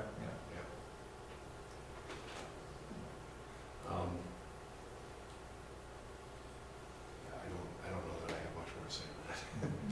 We will be compliant, but I just don't know that it's graphically going to depict it all the way. And those, of course, are things we could bring back at your next meeting with some more detail. That would be happy to. One concern I have is, I don't know that you showed this view, I think we went by it pretty quick, but that one, yeah. I'm sorry. Oops, sorry. I am too trigger happy. There we go. Yes. Yes. So, this is a pretty significant intersection, and there's a lot of, and I'm not an architect, so I don't know how to characterize it, but there's a lot of wall there. And I'm just wondering what discussions you've had about, the need for that gray concrete block sort of breaking up the experience of the people, driving down Winooski Falls Way, walking by. It feels a little cold to me. Okay, I could take that as constructive criticism. There is glass and openings on both sides of that element. Yeah, but the glass on the other side is hard to see on the right-hand side. Yeah, it's just because it's in shade. Yeah. You know, this portion of that could get opened up as well. And it's a funny thing with hotels, because the sidewalls of hotel rooms really don't accommodate a lot of windows. Right. And every square inch of those walls is programmed with a TV or a bed head or something that we have to provide help with. Right. So above the street level, I think this is kind of what you're gonna get, but we have room to improve this if we feel it's falling short of your needs. Where do those windows look into? Is that like a stairwell or?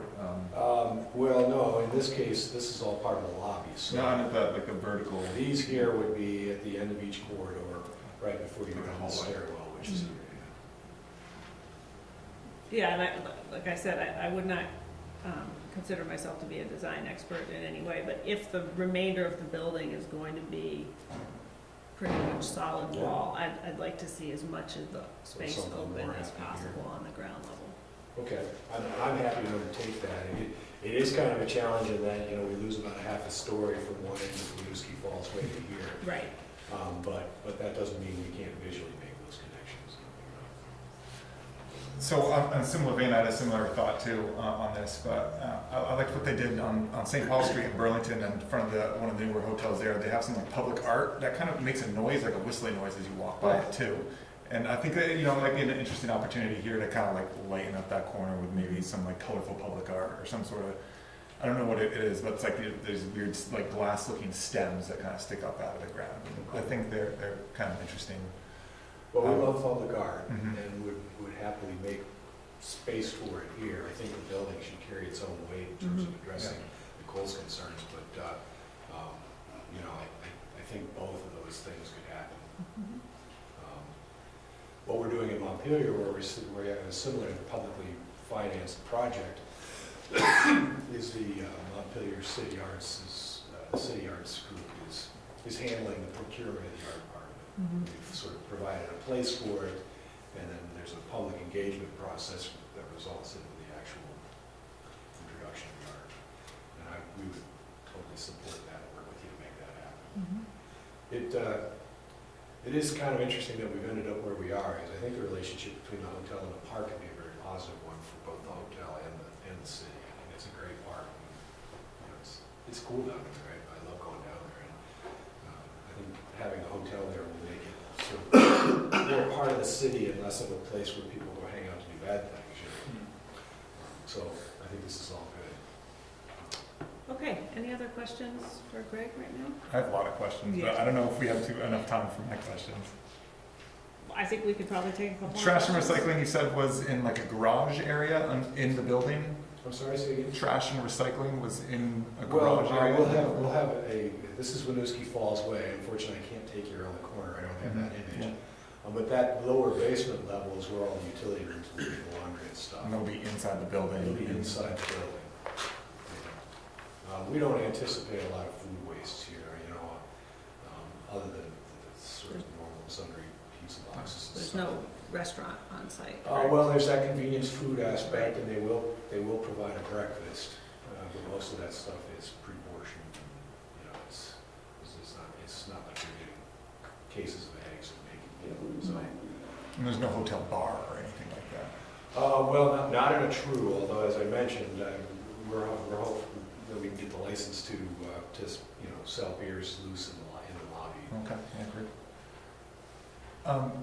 I had a question also about getting in and out of the garage. Yes. Is there gonna be like a gate? How would you, Uh, or is that too early to tell this now? Okay. I'll let So we, as part of this process, we are also looking at unifying the access control system between the two garage facilities, Casavan and this one, which we're calling Abenaki. So we have an RFP drafted that's been reviewed by the Downtown Association, because they'll be major users, to put out to market to figure out what's the best access control system that allows for both permitted users, i.e. users like the hotel or Spinner or CCB or Milo Grosser, VSAC that come in and out every day, and public users. So that will be released in the next 3 or 4 weeks. in order to first roll out with the existing garage at Cascades, and then as this comes online with the new Abenaki garage. But we are managing that through the city, not through the development. Okay. In the drawing, the layouts, I just didn't see a spot for like queuing vehicles or anything like that, so just something to consider. Yeah, you know, we've talked about a lot of different systems. Yeah. There's all kinds of different ways. System you have now, you pull in and it's, you enter a code or you identify your car in the system. I don't know what the new one will look like. It would be a little challenging though if somebody was dropping someone off at the hotel and just had to turn around, since they can't turn around, they'd have to go into the garage, so I don't know how that would work. Right, but I'm sure we can figure some I way out. haven't up until this point anticipated there being drop arms and those things. It's not gonna be attended, I know that. Okay. We ready to take some comment from the public at this point? We can always come back to additional questions. Okay, anybody from the public that wishes to speak to the presentation we've seen so far? And if you do wish to speak, could you please identify yourself so we know who you I would yield to Amy first. are? Amy. Okay. I'm Amy Houghton, and I'm with the Planning Commission, but also I'm a landscape architect and a citizen of Winooski. So I'm not speaking on behalf of the Planning Commission, although there was, at the last meeting, there was some concern about really starting to activate that edge. And I'm not sure if that is actually achieved in this scenario. I do have concern with the canting of the building, as you end up looking right at that one corner, and it doesn't, I don't feel it is really addressing the street. And especially as you brought up at the intersection, it seems like there needs to be more relationship, and maybe if there was more glass along the edge so you can sort of see into the building and it's activated. It just seems awkward in its position to the street. It's, Yeah, that's obviously a reflection of the alignment of the right-of-way in the Castleton Park. If we squared up like all the other buildings are on the street, we'd have to relocate that access, and I don't think we can.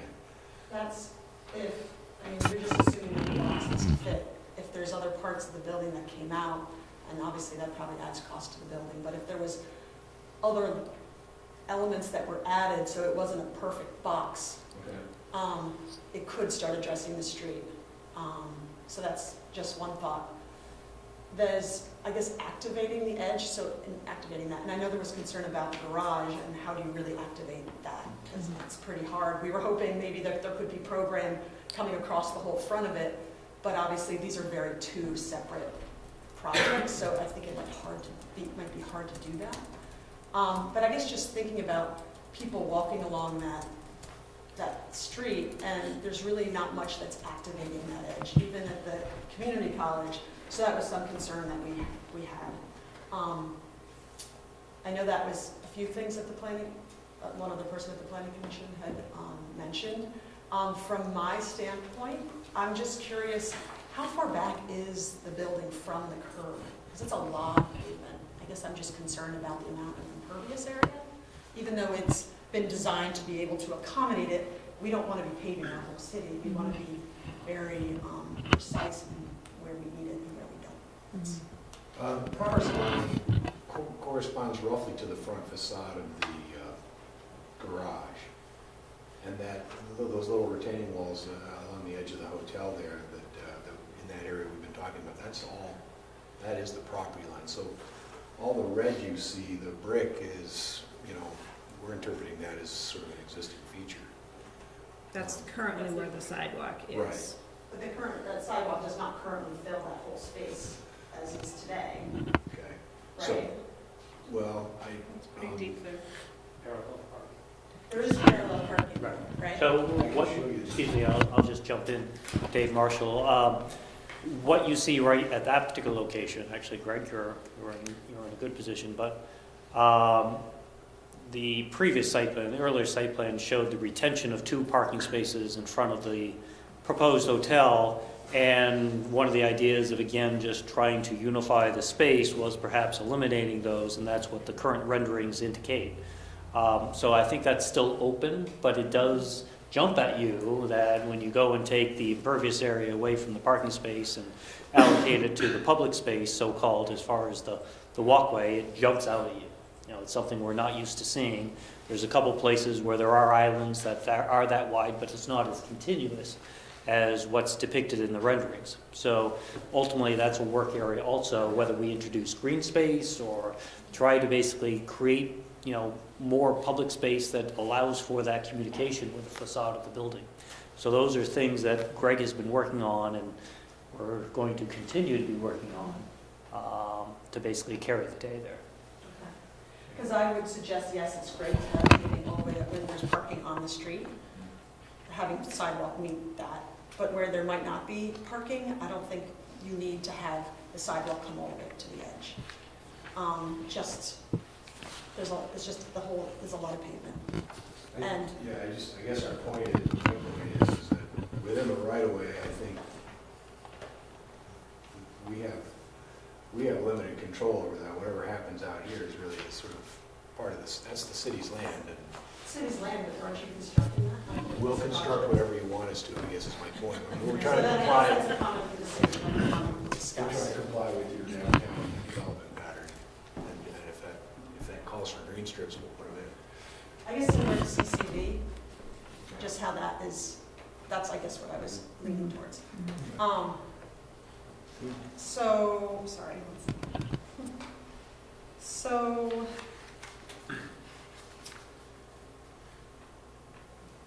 what about, because I know you talk about Casavan as being, you know, a nice connection, so I think that just reiterates emphasizing that corner and having a welcoming edge to where the, you know, the access to Casavan would be. It just reiterates the idea of the building opening up to that corner. And I do like that idea of the walls, so that maybe people could sit at that edge of that wall and just say, hey, let's meet at that wall and go down to the park. Lighting, is there, I'm just wondering, did you talk much about lighting and how I maybe... didn't know about it at all. So,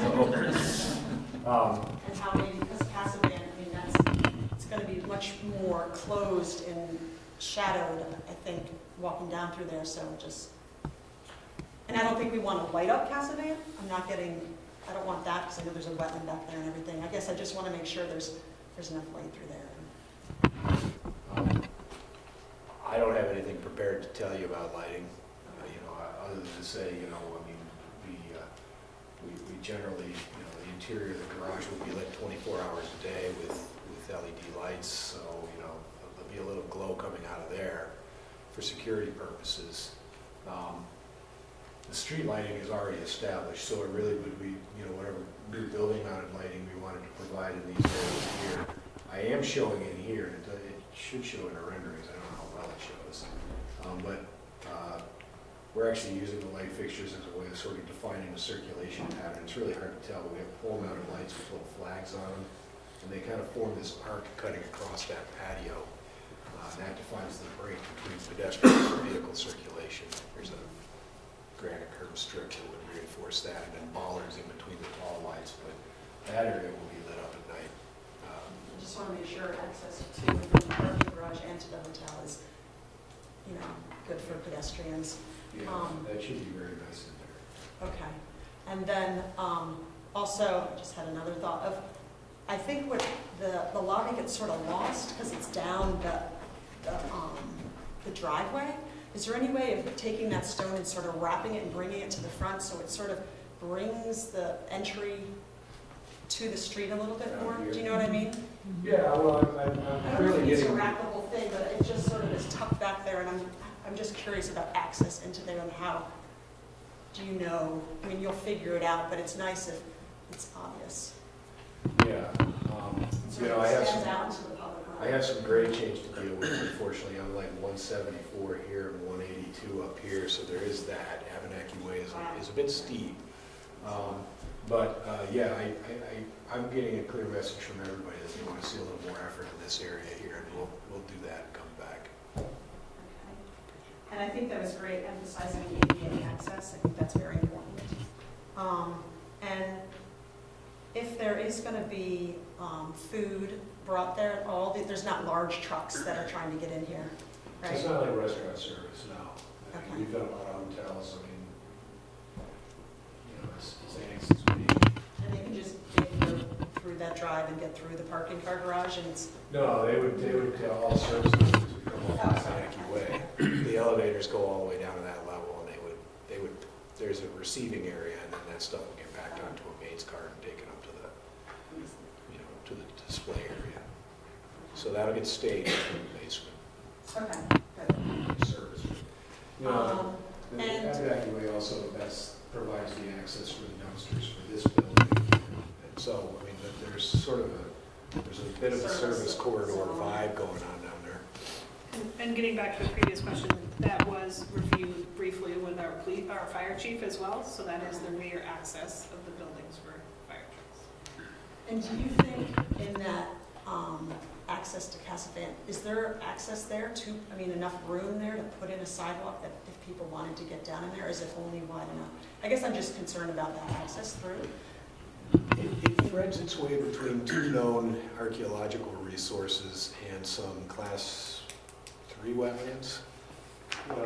High voltage three-phase power that's at the far east end of the parking lot. And that creates a pretty significant pinch point for us as far as the flexibility on the alignment of the driveway. That particular site plan shows, Greg, if you can, red line, that shows the hatched area, which would be the alignment that goes from the gravel portion that's within the wetland itself and the causeway, so-called, and out into the we'll call it the extension of Winooski Falls Way. So that area is still, we share that with the apartments immediately to the south. They have surface parking for their particular street grade access into the building. So we're always trying to reflect the previous commitments that the city had made at that particular location with respect to ultimately how that entry point works. So is there the opportunity to basically glorify the Casavan entrance? Yes. It's not there today. To get a walkthrough, just pass there. It's going to have to stay more or less in. So I think Right, that, but what I guess I'm getting at is that if a car was pulling in there, is there a way that a person could walk by and not get So it? I think Jesse had something to say. so I think we're talking about two separate things. Our intention, and outside of this project, what the city's previous intention has been with the access to Casavan is to allow public safety vehicles back there or set up vehicles back there if we were to have large events back in the field. I don't think it's the city's intent to have that be a roadway where cars are going down into the backfield and parking and going to events. So I think the sidewalk, I think the road is the sidewalk for all intent and purposes, but for when there are big events, when it may be cordoned off and pedestrians would be directed through the river walk so the public safety vehicles could go on the road. I think, so that's off-site. On-site, I think it is a good question about how does that kind of sidewalk frontage carry around the edge of the hotel in order to connect up, to not have it be kind of a big sea of parking between the Redstone building and the hotel. And I think that is, I think we need to give you a rendering of what the hotel looks like coming from Casavant, so we can see that orientation. You know, Heather and I walked it with a reporter a couple of days ago, and it is, when you stand there and think about this kind of new side of a big building, it is a whole new entry point into our downtown that we currently is very ugly. So I think we need to tell that picture at the next meeting with another rendering so you can see how people would kind of come around that sidewalk and walk down into the park on that road. Okay. Thank you. One last thing. Okay, one That's last. it.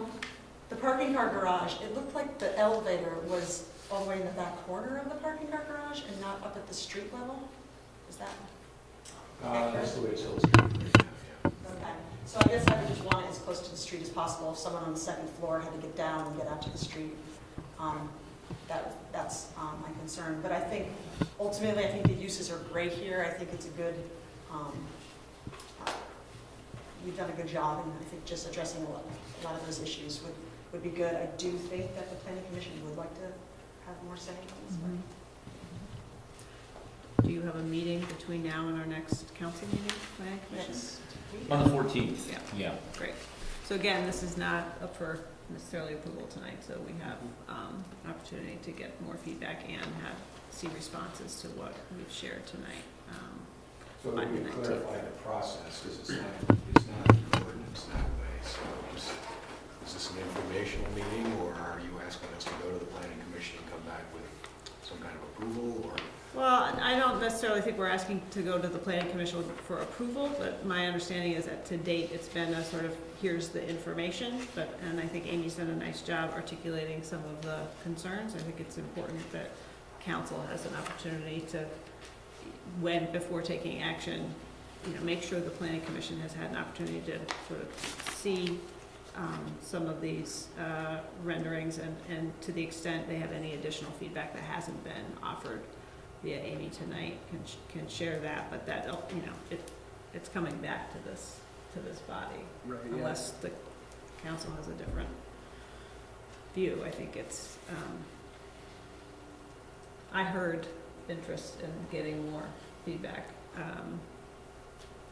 open to your reactions to that type of a process. So I think, again, ultimately, it's your decision who you get feedback from. I think it's the development team, we should think a little strategically about how that's staffed. This could, because it is information for the council to make a decision, I think that is a meeting that staff, with Eric's support and John's support, my support, could go share information, collect feedback, and provide that back to the council. I'm not sure it's another whole full presentation to those groups, because they don't have the regulatory. And I think my ask would likely be like a formal invitation from the planning commission to come to our following council meeting, where we'll have an update on this for the planning commission members to provide us that feedback as we're making our So decision. we did do that for this meeting. We did invite both bodies. Yeah, but I think if they're gonna have a deliberative meeting where they look at this and have some more discussions amongst their body before coming and giving our approval to us, or not approval, but feedback rather. I just think we need to be really clear what we're asking for. So, Jesse, can you restate what you had proposed in terms of, it sounded like you guys were going to talk about what the best approach Well, I is. guess Because there was an invitation issued to the Planning Commission and the DRB to join us tonight. Some great points have been surfaced. We still haven't heard from other folks in the audience. Is the expectation that the Planning Commission as a body will have a separate meeting, review the materials, and provide us with a different recommendation in time for our next meeting? I think that's the question. Well, and it sounds like they do have a meeting between now and our next council meeting. So, and I don't know if this is doable, but I think my thought would be they discuss this at their meeting, and then whether or not the whole planning commission wants to come back to our meeting to provide their feedback, or designate Amy or someone else to come back, as well as staff providing your recap of that meeting. I guess what I would think would be a little bit clearer would be to take all the comment tonight, be clear about the areas. Sounds to me like you're pretty clear about what you're hearing from folks, but we may hear some new.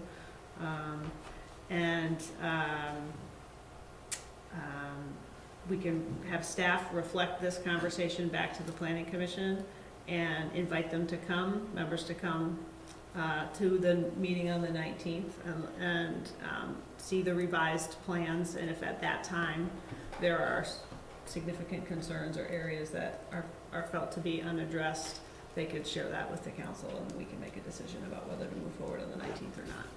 That makes sense to me. Is that clear? Okay. So I'm going to see if there are other members of the public that want to weigh in. Yes?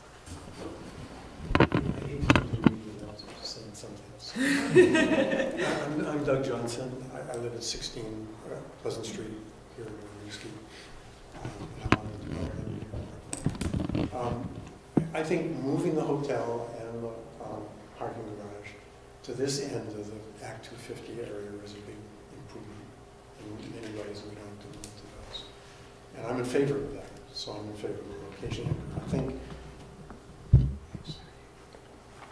there are small things that one can think about, and so my main concern is public access secure and safe public access to the Casavan area along the traditional corridor, kind of common law access route that has been followed. And I think as presently rendered, many of the features, the present rendering just doesn't seem to lead people who might be coming along Winooski Falls Way into that corridor and into the Casavan. And when you stand at that corner and look at the Casavan, all you see is the transmission lines, none of which show up in the architect's renderings of the particular project site.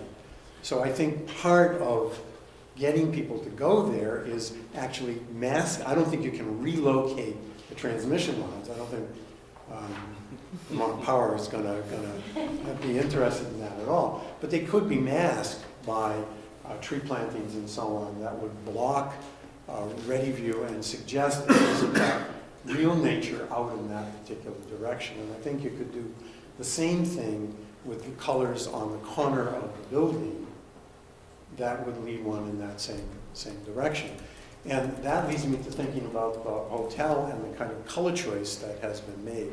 I think people will argue about aesthetics, and there is no design review board that would consider those sorts of things in Winooski, and traditionally the development review board has done it. Now, I can't express my opinions on this as a reflection of the development review board's views, but I have my own strong ones, and I think the colors are dull and pedestrian and uninteresting. And I would urge brighter colors. I probably would prefer different kinds of surface material, but I think the window treatment is particularly pedestrian. Even the least interesting residential building in the larger group of buildings, the River Run building, has managed to create a more interesting facade by using balconies. Now, maybe a hotel doesn't want balconies that might encourage people to step out and leave, right? Maybe there's legislation that prevents that, I don't know.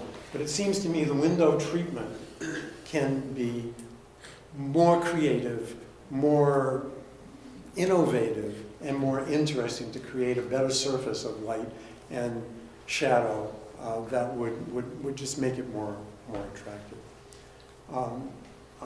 Right at the moment, it's just a box, and it's not particularly interesting, and it just continues a trend in the deterioration of interest in the surface of the buildings in the area from west to east. And I would really like to see the hotel make a statement that makes it more interesting, both architecturally, perhaps with some rearrangement of forms that create light and shadow on the surface, and more upbeat choice of colors for it.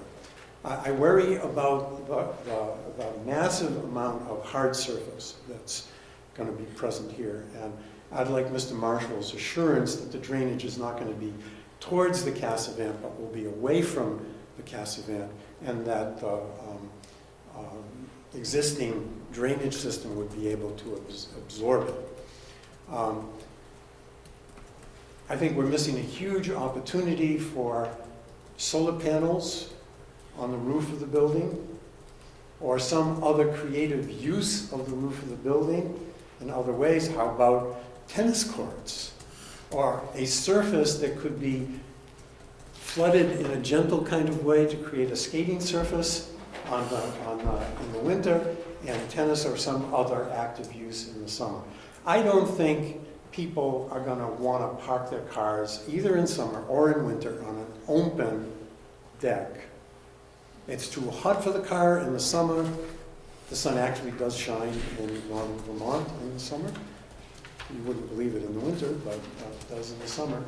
And in the winter, it's going to be snowy, and it's going to be a problem. People aren't going to want to park up there. They'll avoid it as much as possible. I would like to see a light deck that could have other things done on top of it that would cover the top deck of parking. I assume that the CCV student parking and staff parking that takes place down in the garage near the Rotary is going to be moved up to here. I don't know whether that's a correct assumption, but I assume that. I think it would be interesting if there was some direct connection between the garage level on which the student parking and staff parking is going to take place into the CCV building that keeps people from necessarily having to walk in all weathers up that slope up to the main entrance of the community college, and perhaps creates a more secure nighttime access back and forth to their particular level of the garage. I think you need a pay station on every level. I don't know what kind of plans exist for that, but experience with downtown Winooski, downtown Burlington garages encourages me to think that more rather than fewer pay stations is a good thing. I worry about the frame of the building and whether it is going to be built in a way that would be able to carry more levels of garage construction on top of it as future demand and the success of a hotel and the need for more parking in downtown Winooski might become obvious. And so, what else? Charging stations. Yes. Are there plans for charging stations? Yeah, well, we will include the EV stations. More than one, because while I'm not into electric vehicles myself, personally, I think it's the way of the future, and it's going to become more common, and so equipping the garage in that way, I think, is going to be helpful. Gonna park your Tesla in there, Doug? My Tesla doesn't make it around the corner. I think you have a real flow of traffic kind of problem into the garage and out. You've got a higher elevation on the CCV side. Is an alternate entrance a possibility, or public access would be steered into that area from that side rather than running in front of the hotel. Did you say there were going to be how many, 90 rooms in the hotel, or 180? Or As many as 108. 108. Yes. Well, that's, a lot of cars going in and out during the day, and I think you've got kind of mixed uses in there, and if I don't know, I can't visualize how it's going to happen, but I think it's potentially a choke point and a problem. Thank you, Doug. Thank you. Other comment from the public this time? Really appreciate you both being here and sharing your insights and expertise. Eric? Yeah, so following up on the comment for Tassavant access, I'm wondering if some of that concern might be included or solved in some of the future wayfinding work in the downtown we might be doing. We will be doing wayfinding, so we should have an RFP out next month, and I do think that will be covered as part of that. So Greg, do you feel as though you've got a pretty clear picture of some of the feedback you've received tonight, or do you have questions back for us based on what you've heard? And yeah, I definitely appreciate the input. When we're trying to solve a lot of technical problems, it's important to remember that the architecture doesn't get left behind, so I appreciate that. And yeah, I think I have a pretty clear idea of what everybody is saying. Obviously the stuff on the building is readily addressable. Sort of repositioning the building on the site and things, but that may be a little difficult to come back with, honestly. I can just tell you that we've iterated this thing to death. And this was the thing that all parties seemed happy with. Because I got a lot of, I got the city and the garage, and I got the hotel, and I got Hilton. So, but yeah, there's always room for improvement. I can see it here, and livelier colors would be great. A lot of times if we present with lively colors, we get beat down for that. So I'll happily go explore that a little bit. I think all your comments are germane and helpful. So thanks. So I've heard three themes: the experience of the street face, the ADA accessibility, particularly with respect to the garage, and the entrance to the hotel, that corner there. Oh, boy. I just lost Casavan. the third. And the Casavan, Yeah, exactly. the whole Thank you. Winooski Falls way experience, I think, needs to be a little bit, it needs to be articulated so people understand what we're doing there. We failed to present a view from that perspective, but, you know, we did as many as we could. But yeah, and I obviously the color and the fenestration universally on the building needs another level of refinement. We're happy to do that. Okay, and so the planning commission's gonna receive an update about what happened tonight, and if they wanna come to our next meeting, and weigh in on the next iteration of this, we welcome them to join us, at that time. Is this on the agenda at the next planning commission meeting? The agenda hasn't been set yet. We're primarily, right now, we have the local concerns meeting for the East Down scoping study on the agenda. So we can add this to that discussion as well. Could be an update, but just to make sure Yep. folks understand that where we're at in the process and the feedback that we received and what we expect to see on the 19th. Absolutely. I have one other question, just the staggered levels of the garage, you know, they're going up half thing. I'm looking here, it's going up at 13%. Is that normal? Yeah, it's a strategy. You know, there's multiple different ways you can deploy these garages. If you slope the whole deck, obviously you have flatter slopes, but then the entire facility is sloped, and that increases connection costs and stuff. We've been getting input from people. We got this input in Montpelier where creating level decks with the speed ramps between them at least gives you some utility that if someday in the future nobody is using garages anymore, that this building has some salvage value. You know, because the level floor plates would still function as usable space. And it does provide a sort of, you know, big flat surface. I don't know about tennis courts, but you know, you can't imagine taking the top floor of the garage and using it for some purpose because it's flat now. You know, you can just cone off the last ramp and do things up there. For instance, you know, Burlington used to show movies on the roof of their parking garage this summer.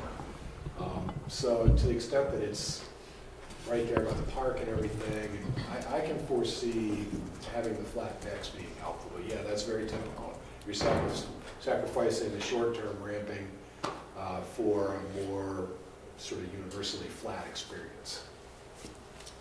Just as a fun anecdote, every year we try and convince Waking Windows to do a stage on the top of the garage. Our current garage. Hasn't happened yet. Maybe in the future. Okay, any other discussion on this?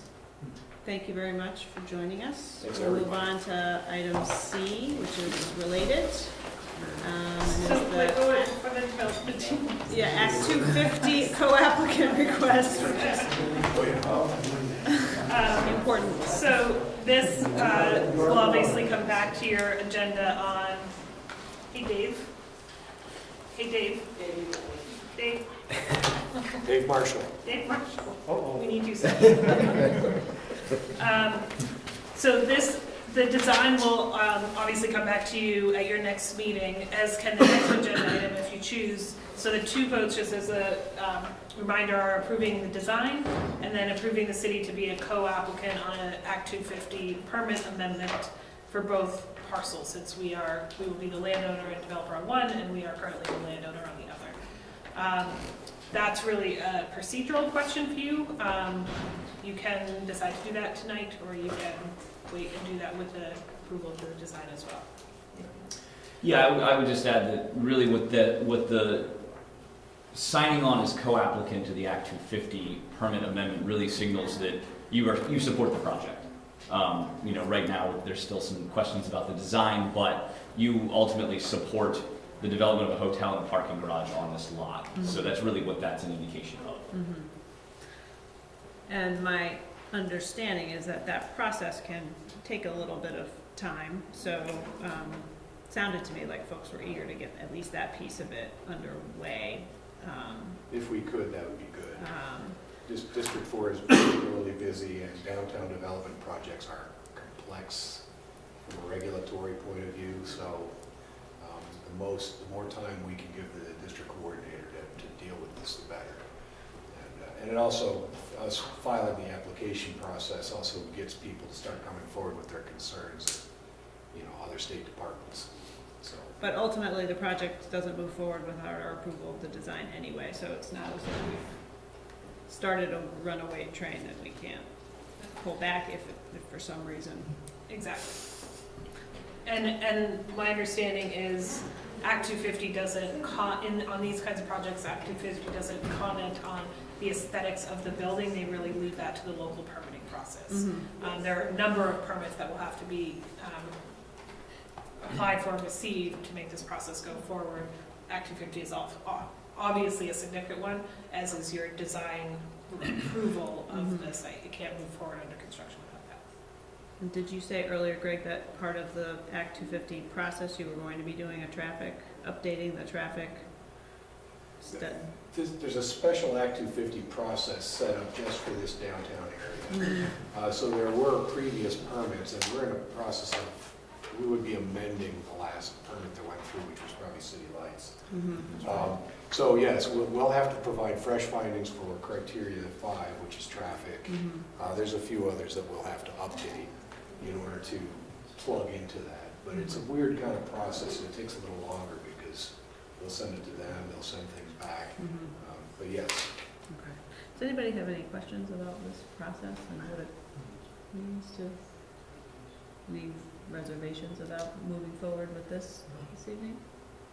Okay. Any comment or questions from the public on the question of becoming a co-applicant with the 250 permit amendment process? Okay. If we don't have anything else, anybody up on that side of the table wants to add? All right. Then I would entertain a motion to approve the Act 250 co-applicant request for the proposed Abnaki Garage and Hotel development. So moved. Motion by Hal, Second. second by Eric. All those in favor, please say aye. Aye. Aye. Motion passes. Thank you. Thank you. Thank you. All right. Item D, sewer reserve fund transfer request for the Headworks project.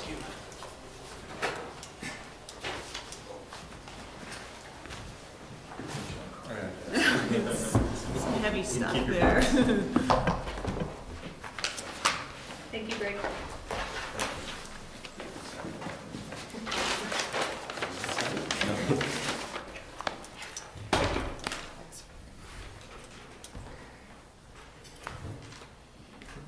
So, we received bids for the, excuse my cold, sorry. Did you have a long weekend? Yeah, I'm glad, Also, thank you for your service, by the way. To John for covering for me. I'm very glad. Yeah. City manager's back. So this is for the Headworks project that we received the vote for the bond for last round. So in January 17th, we received bids back for this project. The bids came in at $1,127,284. So what we are requesting is a $210,000 transfer from the sewer undesignated sewer reserve fund to cover the additional costs from the bids. So we have a $1.2 million bond approval.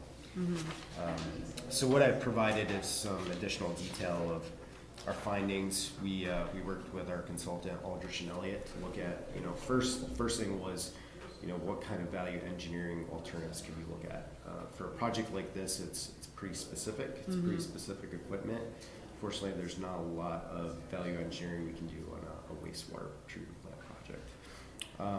We did look at all the bids. The bids were actually, we received 4 bids, and they were pretty tight. I mean, so we were looking at most of them in that $1.2 million range. So we didn't see many discrepancies there. So we also listed a couple of reasons for the cost increase. A lot of it is items that are unfortunately out of our hands when we're looking at potential tariffs that have disrupted the market. We looked at American iron and steel requirements for these federal projects, and just general high demand for these MEP type projects. So we have a representative from A&E here tonight as well, if you have any additional questions on that. I have a question about the use of the $210,000 and what impact that has on some of the modeling we've seen with respect to the Main Street and Pickard, I don't know, Pickett's. Yeah. What impact that has. Probably the most important question, right? So Angela and I looked at the modeling and what that kind of does to our sort of outlook for our capital improvement plan, looking at the debt that would be coming online from Main Street. So, you know, the modeling that was shown to you and the projected rate increases for the sewer fund, we're not looking at any changes in that. Luckily, you know, we do have a pretty healthy reserve balance right now. And really it's for these kinds of issues that come up with projects. So we wouldn't see any, right now with the modeling, we wouldn't see any change in the rates that we've presented so far. Thank you. And you do feel like with what's left over, if, knock on wood, we don't hit water main or break issues all over the place, but we'd still be in an okay place with what's left for reserves. Yeah, I mean, luckily on the sewer side, you know, if a sewer break happens, that's something our guys can take care of typically internally, and if it's really deep. Water sides, you know, that's one of those unknowns. We usually have contractors come in. And plus, the treatment plant is usually that's not something that, you know, you're looking at. Emergency repairs, typically, it's usually a long planned process for those improvements. So, yeah, we're pretty comfortable with that. Can you speak a little bit to the scope revisions that were there? Were those just determined to be necessary changes to the project based on what? Yeah, sure. and actually, that's probably a good one for A&E and Jason to step in. Yeah, so some of the scope revisions identified here, sorry, Jason Booth with Aldrich. A few significant ones added in the final design phase were replacement of the existing influent pipeline and adding some manholes to maintain a bypass line. So I'm not sure how familiar you are with the wastewater treatment facility, but this new structure is going in on the influent side of the waste stream, so where the gravity sewer comes in from the town.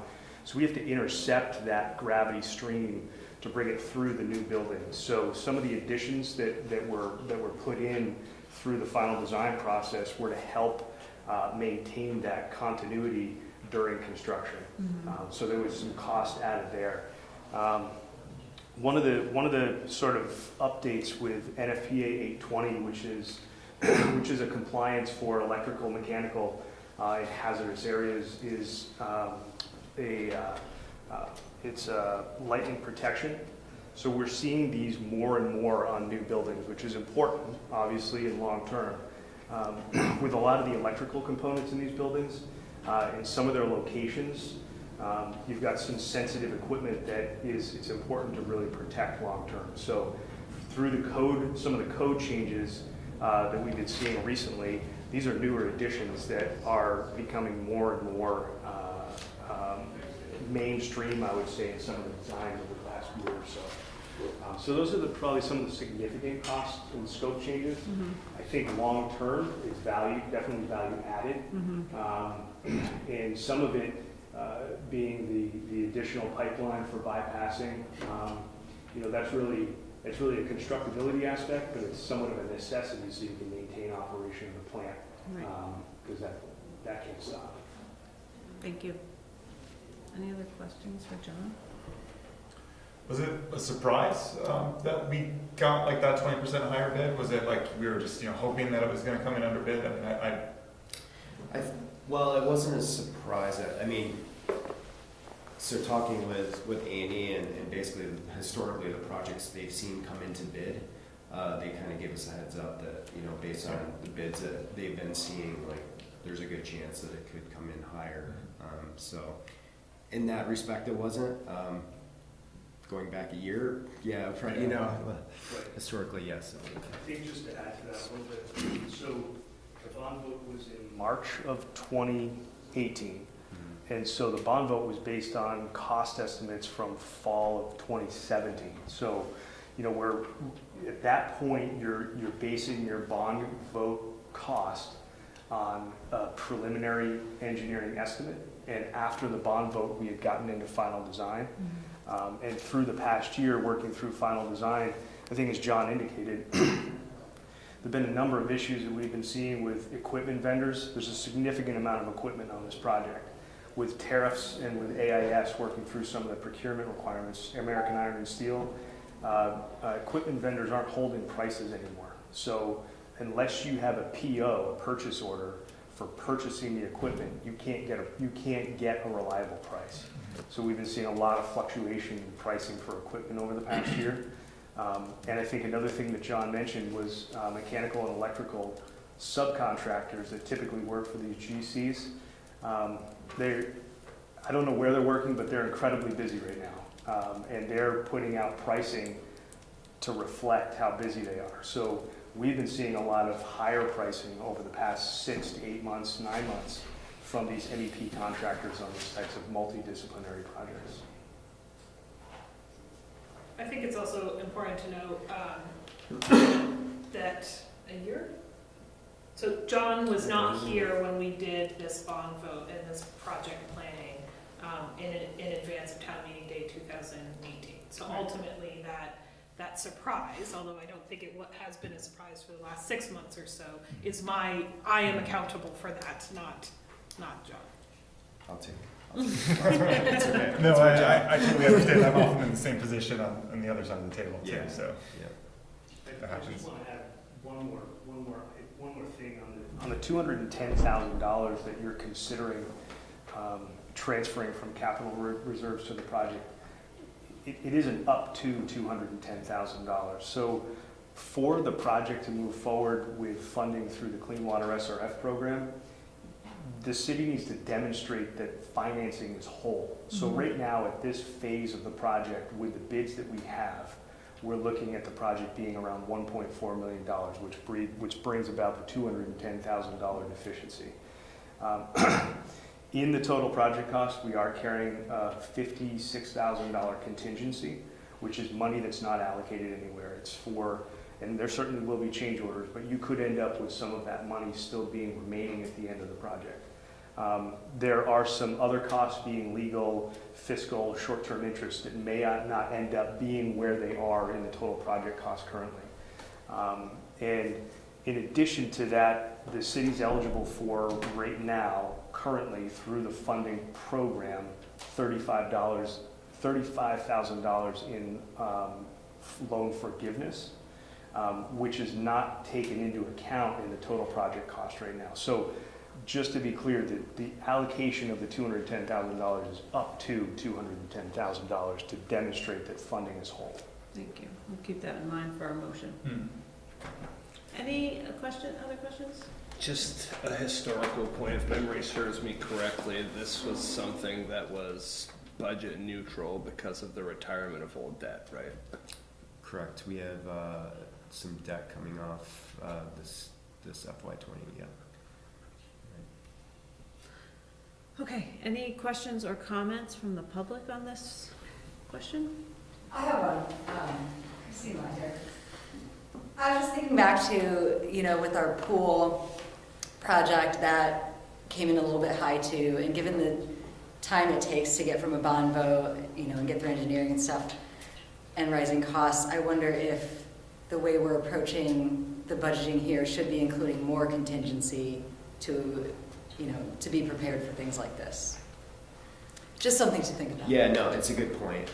So what we try to do with projects like Main Street and the pool, we're not looking at what 2017, 2018 values are, but what the 2019, 2020 when we're going to construction. So we build a little bit of contingency.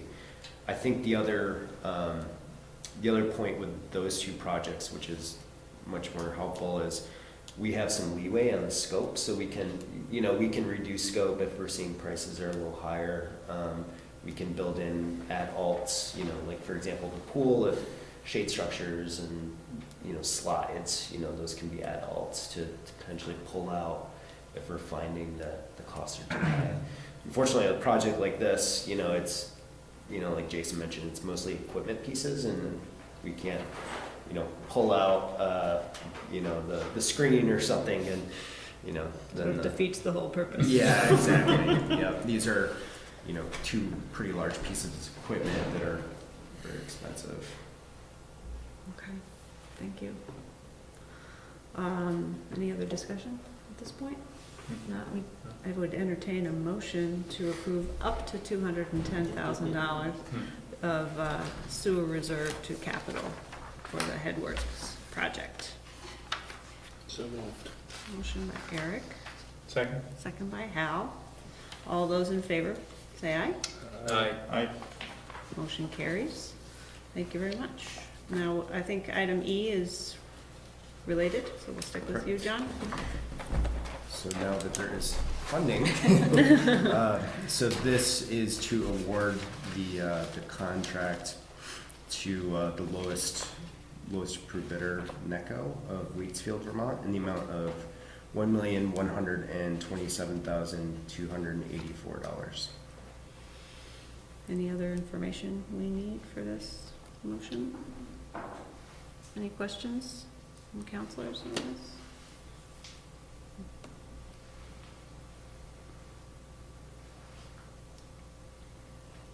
Any questions from the public? Seeing none, I would entertain a motion to approve or to award the bid to NECO of Waitsfield in the amount of $1,127,284. So moved. Motion by Hal, second by Eric. All those in favor? Aye. Aye. Motion carries. Thank you. Thank you. Go get some sleep. It's planned. Okay, next item on the agenda is to receive the Vermont Economic Progress Council Tax Increment Financing District Annual Report. So this is an annual report we are required to submit to the Vermont Economic Progress Council on our TIF operations and funding. Angela and Heather spent a lot of time in January putting together this report. Where we are in the TIF district is really reporting on the income streams and the increment we're receiving and the debt we're paying out. We don't have new active projects. We're not taking on new debt at this point. It's just paying off that debt as scheduled. So this report has been submitted to VEPC. They've reviewed it, sent it back for some comments, which we've resubmitted. Then the VEPC requirement is that you all receive a copy of it and review it for the final submission to the state. And that is due February 15th? February 15th. So Any highlights Big you'd like to numbers. point out? Or is it pretty, it's a reporting function, it's I pretty understand, so it's not. Yeah, it's, so there's some big numbers on Yeah. here. So I think from my perspective, it's always interesting to look, and these numbers, this number doesn't change over time, but the original taxable value of the TIF district was 25 million. The current taxable value is almost 1.3 million. So if you, or 103 million, sorry. Really It's tanking. 100 Yeah, oh boy. a few decimal points off there. So if you think about that increase in that increment that's coming back to pay the debt. So it's close to $78 million in growth over what was estimated. Exactly. Which is, And this report represents the first year where we are filing with the reconciled OTB. After the new TIF legislation came out in 2015, we had to file a reconciliation report with VEPC. This is the first year we're reporting on those numbers. The previous OTB was 24,822,900, so it has gone up slightly for what the city can retain. great. And like next year's report will include potentially, if it gets built, like the garage or something like that. Absolutely, So this yeah. this list, this 103 million, will continue to increase as we continue to As it invest. That's the hope. Yeah. It may not increase next year because those values are set as of April 1st, but the following year it would Once increase. we can count the property in the grand list as developed. Any other questions for Angela or Jesse? I think the numbers are wonderful to look at, but recognizing that behind those numbers is a lot of hard work by a lot of individuals here in this room and elsewhere. I have the tiniest little grammar things that I noticed, or typos. I don't know if you want those, if those are helpful at all. Sure. On the, let's see, on page 4 out of 6, in section 2, just there's a typo in employment. And then section 8 in the middle, talking about rooms, meals, and alcohol. It's rooms, and alcohol. Just since I saw that. No rooms and more rooms. Yeah, all those rooms we don't have yet, you know? Sorry, where is that? Bullet Oh, section. rooms, I found it, Yeah. I found it. But, sorry, I just saw those and didn't know if it was helpful to pass those along. But this is fantastic to read, and I appreciate all the work that went into it. That's amazing that it's only 6 pages long and there's really so much behind it. That's what you said, Eric. Betsy has really streamlined this reporting and listened to feedback and adapted the workbooks for what TIFs are actually experiencing. So Great. they're really incorporating our feedback. Well, thanks to Betsy for that. It's kind of silly to think that like the TIF district only impacts that outline. I mean, it brings the whole community up too. So, Right. I mean, that whole cost isn't even shown in this rapidly. And just to acknowledge the work even further, Angela and Heather submitted this report originally a week early and received the feedback from FEBS. They had given it their review of it back to us before any other community had provided their first report. So thank you to Angela and Heather for that. That's where you get the A++.